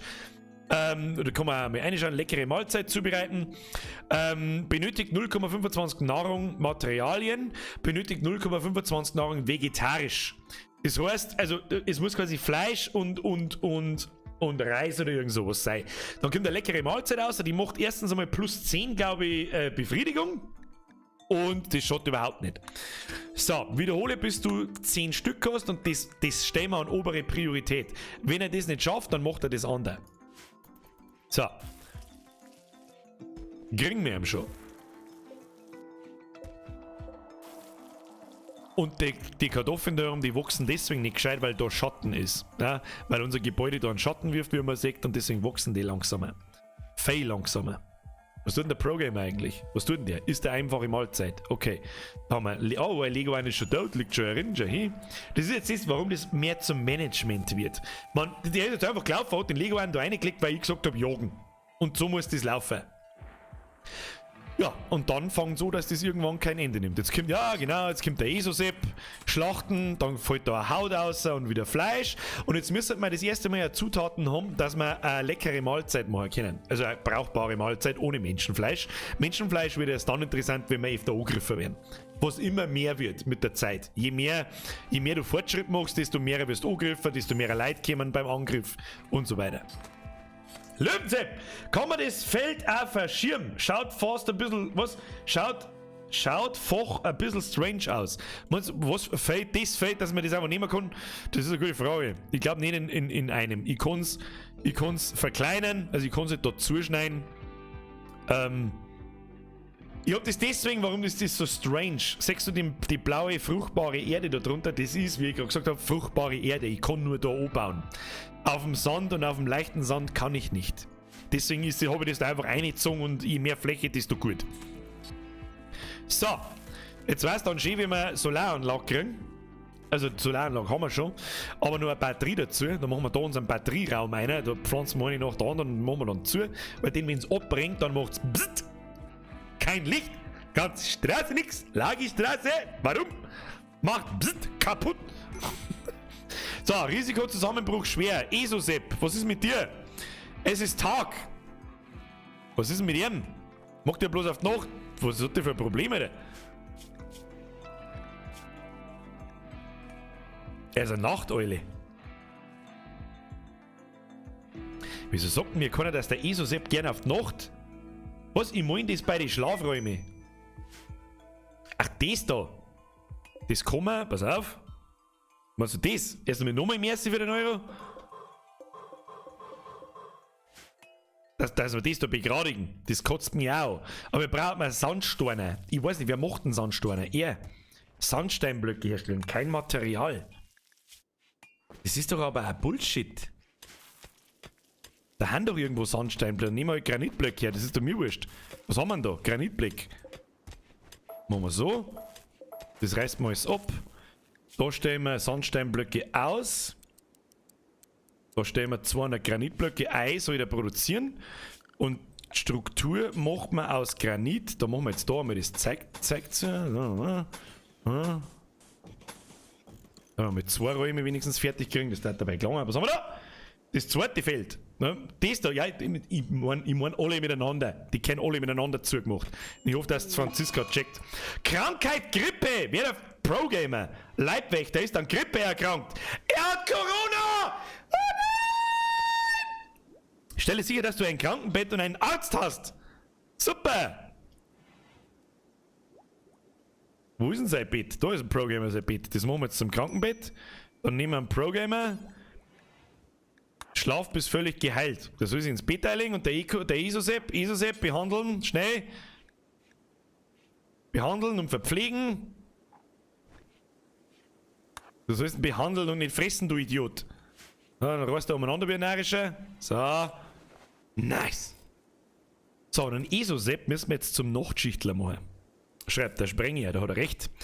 Es gibt einen Zeitplan. Wann haben die Leute wach und wann nicht. Da gehen wir jetzt zum Isosepp und warte mal, schlafen. Der soll den ganzen Tag schlafen, außer dann, wenn die anderen wach sind. Ja? Machen wir mal von wann bis wann, da ist er sogar direkt genau dabei gestanden, von wann bis wann Nachteule wach ist und ein Stimmungsabzug, wenn er tagsüber von 23 Uhr bis 6 Uhr. Zeitplan 6. Da lässt man mich am Schlafen. Ja, mei. Dann gehen wir am da und da noch eine Stunde dazu. Und dann passt es. Wie geht's im Programmer? Grippe, leicht, versteckt. Oh oh. Ich hab so das Gefühl, dass der Pro-Gamer an Corona sterben wird. Grippe, leicht versteckt. 7%, 8%. Oh oh. Nächste Behandlung in 6 Stunden. Behandlung erlischt in 9 Stunden. Immunität 9%. Oh oh. Oh oh. Kleiner Tipp, baue eine zweite Tür bei der Kühlkammer als eine Art Schleuse, damit die Temperatur nicht dauernd steigt, wenn jemand durch die Tür geht. Mr. Erdnussbrot, da haben Sie recht. Da haben Sie, das hab ich so noch nie da. Was ich aber da habe, ist, dass ich die Hitze da hinten, die rauskommt, in einen extra Raum leite und da meine Gefangenen einstecke. Und die dann langsam einfach verbrutzeln. Just Burger Things, Alter. Aber am allerstolzesten macht mich mein Cowboy-Hut. Ja, der war wichtig heute noch. Der war heute noch wichtig. So, jetzt bauen wir die Bude da einmal noch zusammen. Franziska, tu was für dein Geld. Kim, wie geht's im Bierger? 15%. Immunität 17%. Aber die Grippe ist immer noch leicht. Immer wenn die Krankheiten noch leicht oder Verletzungen leicht sind und Blutungen leicht sind, dann kriegst du das normalerweise in den Griff. Richtig wird's erst, wenn extrem dort steht. Dann wird's haarig. Also Seuchen und was weiß ich, was es Neues gibt. Kannibalismus slow cooked. Psychische Beruhigung männlich. Hey, es können auch mal gute Sachen passieren. Schau hier. Deine männlichen Kolonisteln. Hashtag Kolonisteln. Lächeln zufrieden. Eine weit entfernte Maschine des Glücks rührt sich. Sie projiziert über einen Orbitalverstärker ein psychisches Brummen an diesen Ort auf einer Frequenz, die scheinbar nur das männliche Geschlecht erfasst. Die Stimmung einiger Kolonisten wird sich da über die nächsten Tage deutlich verbessern. Scheiße, Leben, kippt der Cowboy heute auch noch aufs Shirt? na, der kippt nicht aufs Shirt. Aufs Shirt kommt so gar nichts mehr. Schaffe ich nicht mehr bis dahin. Shirt, so wie ich es auch hab, genau so wie es ist, kommt am Sonntag. Ich weiß, es feiert am Nisha, es feiern ein paar Kleinigkeiten, aber was soll ich Neues drauf tun? Es haut halt einfach nicht mehr hin. Sonntag ist soweit. Aber jetzt sehe ich sowieso gleich nochmal, es ist nämlich schon 10. Und ganz ehrlich, meine Spätzchen warten auf WoW spielen. So. Aber das machen wir noch. Franziska baut die Bude fertig. Wir nehmen ein Echo Sepsei drum da. Jawohl. Dann machen wir da noch ein bisschen Strom. Nein, warte, Produktion, Strukturen, Möbel. Da haben wir noch ein Licht rein. Wer war das jetzt wieder? Auto Andi, merci für deinen 10er. 10er ist zu viel, bitte spart euch das heute, zumindest bis zum Sonntag. Das ist die einzige Woche im Jahr, wo ich euch wirklich auf die Nerven gehe mit Kauf. Apps, was ich gemacht habe, weil ich mir halt mir gegeben habe. Eine Frage zum Schluss. Wirst du Cyberpunk spielen? Chris von Ohren, die Lieblingsnachbarn. Erstmal merci für deinen Zehner. Zweitens, Hashtag Lieblingsnachbarn, ab in den Chat. Drittens, Cyberpunk ist eine gute Frage. Beantworte ich gleich, wenn wir es spät zum machen und ich komme noch schnell zum Blätschmerz. Ja, gibt ein paar Sachen zum Schmerzen. Wie schaut nächste Woche aus? Wie schaut das Wochenende aus? Wie schaut das mit dem Shirt und mit dem Poster aus? Das ich gemacht habe und ab Sonntag verfügbar ist. Ich sag's lieber 5-mal. Es tut mir leid für die, die schon 80-mal jetzt gehört haben, aber vorher haben wir das beste Beispiel wieder gehabt. Ja, ich kaufe mir das Ding schon am Freitag. Nein, glaube ich nicht. Ein Menschenhauthut da ich kaufen. Ja. Nein, nicht. So, weißt du, was ich dir sag? Das Game hat mich heute schon wieder angefixt. Das ist so das Problem. Speichern uns zum Hauptmenü. So. Friends of the Sun. Es war halt wieder ganz. RimWorld ist ein sehr spezielles Spiel. Sehr spezielles Spiel. Kann ich verstehen, wenn das nicht am jeden taugt. Wie gefällt es euch? Ich kann mir denken, das ist nicht das Unterhaltsamste der Welt. Es ist halt einfach genau wie Transport Fever. Aufbauspiel, was einfach ruhig und gemütlich ist und eigentlich nicht in mein Programm kehrt. Eigentlich. Was kostet das? 30 Euro, immer noch 30 Euro, glaube ich. Glaubt man, es ist jeden Cent wert. Wenn die das anspricht, was du jetzt gesehen hast, und das war nur die Spitze des Eisbergs, dann kaufst du, es ist Mod unterstützt per Steam Workshop und. Ich weiß gar nicht, wie viele Stunden dass ich da drin schon versenkt habe. Ich weiß es nicht. Und wenn die das einmal anfixt, ja, wenn du das Spielprinzip dahinter einmal verstanden hast und dann magst du das und dann muss es alles super laufen und besser ausschauen und warum ist es jetzt unzufrieden, dann wirst du wieder angegriffen und dann passiert das und dann passiert das und passiert das, dann ganz ehrlich, das ist eines der besten Aufbaustrategiespiele, die ich kenne. Es ist Factorio-Prinzip. Genau dasselbe. Du siehst die Grafik, denkst dir erst einmal, dann fangst du die ersten Sachen zum Bauen und dann macht es irgendwann und dann kannst du nicht mehr aufhören. Flip 555 Nase, Prison Architect Elemente extrem. Ja, ich weiß nicht, wer von wem abgeschaut hat. Ich weiß nicht, ob RimWorld von Prison Architect angeschaut hat, ich glaube aber eher umdreht. Ist ja aber scheißegal. Es ist halt einfach dieselbe Engine und es ist wie ein Prison Architect. Also wenn der Prison Architect taugt, dann flippst du bei dem Spiel aus, weil das keine Ahnung, wie soll ich sagen, also das ist 100-mal so, RimWorld ist 100-mal so umfangreich wie Prison Architect. Erdnussbrot. Mit dem Multiplayer-Mod macht es echt viel Spaß. Wenn du eine zweite Siedlung hast, dann kann jeder seine Siedlung verwalten und viel handeln etc. Habe ich schon gesehen, dass es sowas gibt und das ist das Ding immer noch in der Mache. Dann kann man sich gegenseitig Sachen schicken mit diesen Pots und so weiter, oder? Ich schmerze jetzt so mit Leuten, die das schon länger gespielt haben. Ich meine, ich habe es auch schon ein paar mit durchgespielt und sehr viele Stunden drin versenkt. Ja.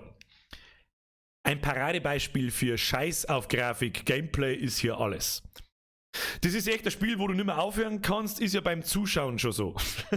Also vor allem die 2 Stunden waren jetzt nix. Nur dazu, ich komme halt auch nicht richtig vorwärts, das ist das typische alte Stream-Problem. Ich rede halt einfach viel und versuche zu mir erklären und so weiter und so fort. So, weißt du, was ich dir jetzt sage? Jetzt pass auf.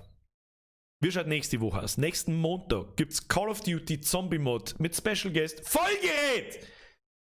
Wer da nicht da ist, der ist einfach dann selber schuld. Dem kann ich dann auch nicht helfen. Da weiß ich nicht, das ist die einzige Möglichkeit, wie man Blödsinn in noch mehr Blödsinn verwandelt. Dann, am Sonntag und nicht vorher, kommt ein neues Video. Wird Blödsinn. So viel dazu. Was genau wird, sage ich euch nicht. Am Sonntag kommt auch das hier. Das ist mein selbstgezeichnetes Motiv mit allen Situationen, Witzen, Insidern, was über das ganze Jahr 2020 so passiert sein. In Videos, Streams und sonst irgendwas. Ich nenne es für mich so ein bisschen das ultimative den ultimativen Fanartikel. Erstens, es ist von mir gezeichnet. Das halte ich für was Besonderes. Ja, das macht nicht jeder. Keine Ahnung, denke mir ich zumindest. Es ist besser wie Unterschrift, behaupte ich. Also, oder eine Signatur. Ich habe wirklich sehr viel Mühe gegeben diesmal. Das ist locker mit 10-mal so viel Aufwand gemacht worden wie das letzte Jahr. Weil letztes Jahr habe ich einfach hingekritzelt und das war's dann. Und gibt's als Poster und als Pulli und als T-Shirt und als Kissen und so weiter ab Sonntag. Und nur am Sonntag ist das letzte Mal für dieses Jahr, dass Gratis-Versand auch noch gibt. Okay? Ist das jetzt genug? Ich weiß schon, ich gehe euch damit auf den Sack. Ich gehe so also ein bisschen mir auf den Sack, weil ganz zuwider ist mir auch nicht dabei, weil ich es einfach nach wie vor ungern tue, dass ich irgendjemandem mein Zeug andrehe. Aber einmal im Jahr mache ich das und das ist einfach Ihrzeit zur Weihnachtszeit fertig. So, sprich, das wird's noch ein paar Mal hören dieses Jahr. Von wegen T-Shirt hier, T-Shirt da. Wird mich schon keiner umbringen. Ja? So, Freunde der Sonne. Was gibt's so zusammen? Cyberpunk. Wichtig. Cyberpunk. Cyberpunk kommt am 10. Dezember. Der 10. Ganz ehrlich, Cyberpunk ist das von mir meist erwartetste Spiel des Jahres. Der letzten 3 Jahre eigentlich, wenn ich so möchte. Der 10. ist ein Dienstag. Scheißdreck, ein Donnerstag. Der 10. ist ein Donnerstag. Ich weiß nicht, was wir da sind. Ich weiß nicht, was wir da damit da sind. Am 1 oder 2 Tage vorher gängen in WoW, was mir privat sehr wichtig ist, weil das alle meine Freunde spielen, alle durch die fucking Bank.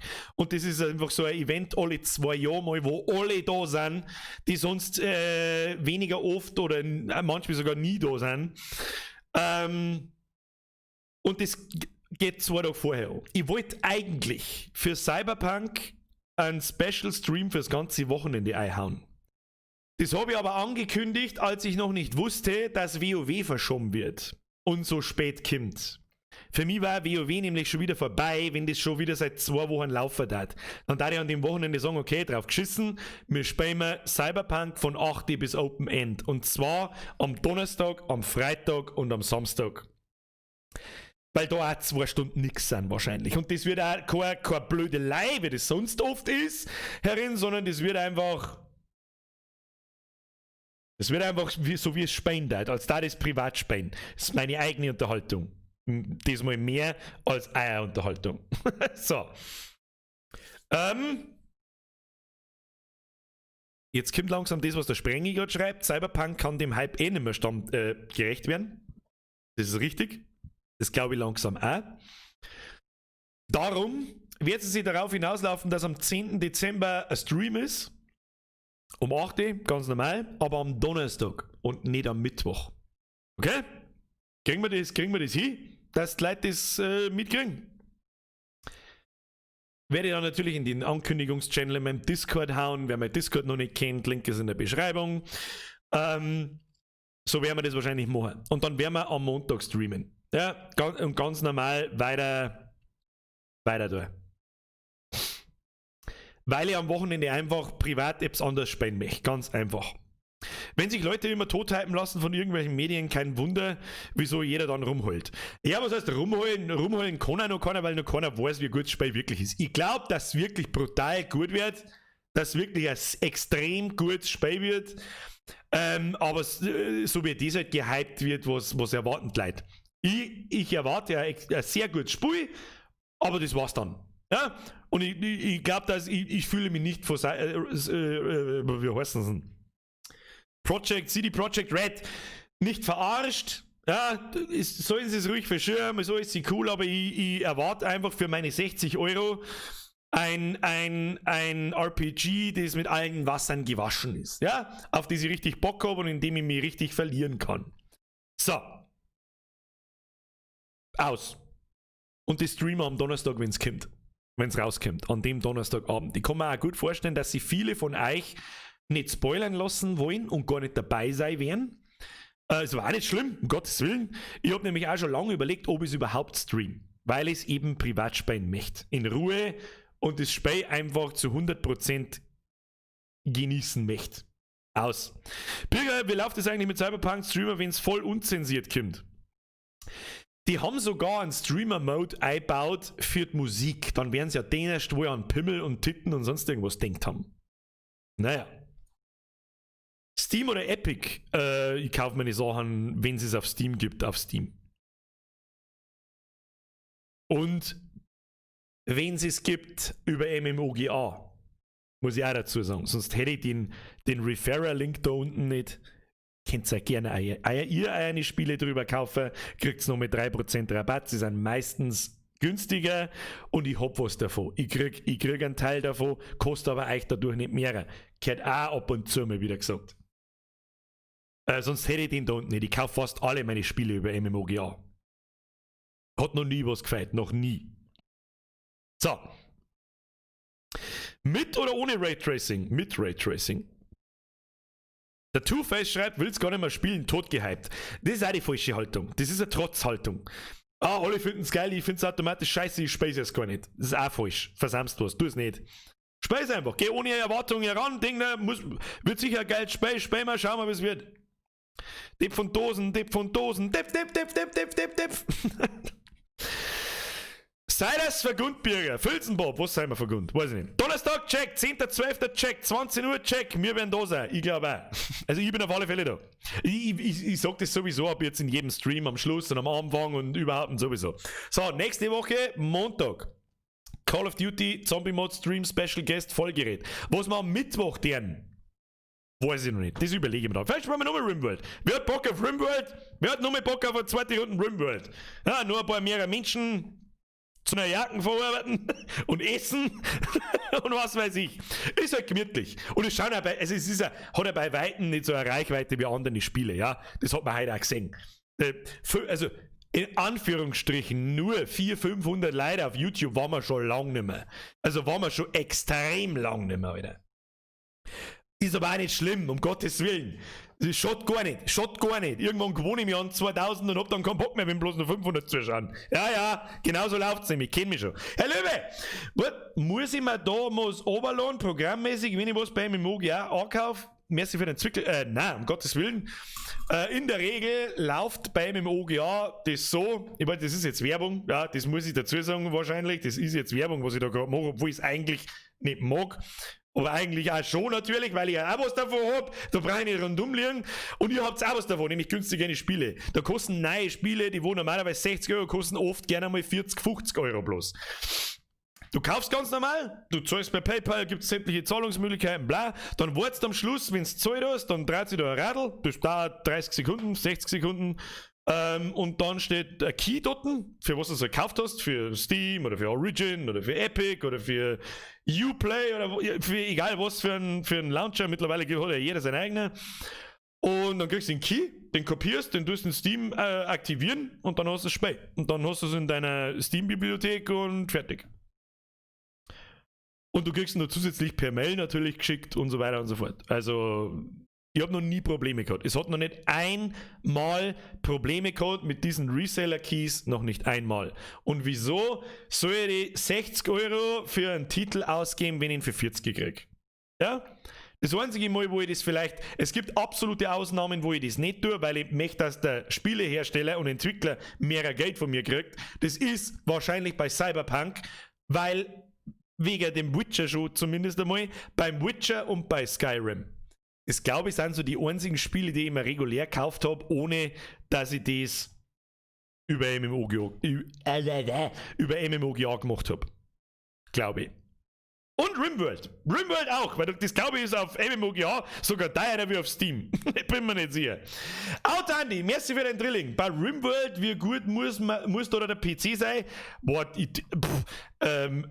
schau auf Steam. Also, sagst es ja selber, das hat null Grafik, das Spiel. Das hat 400 oder 500 Megabyte, das Spiel. Der braucht nichts kennen, das läuft theoretisch auf jedem Handy, das Spiel. Das Wölkchen schreibt, wobei ich ja zugehend mal sehen werde, wie du dich bei einer Dating-Sim fremdschämst. Was für eine Dating-Sim? Was? Was?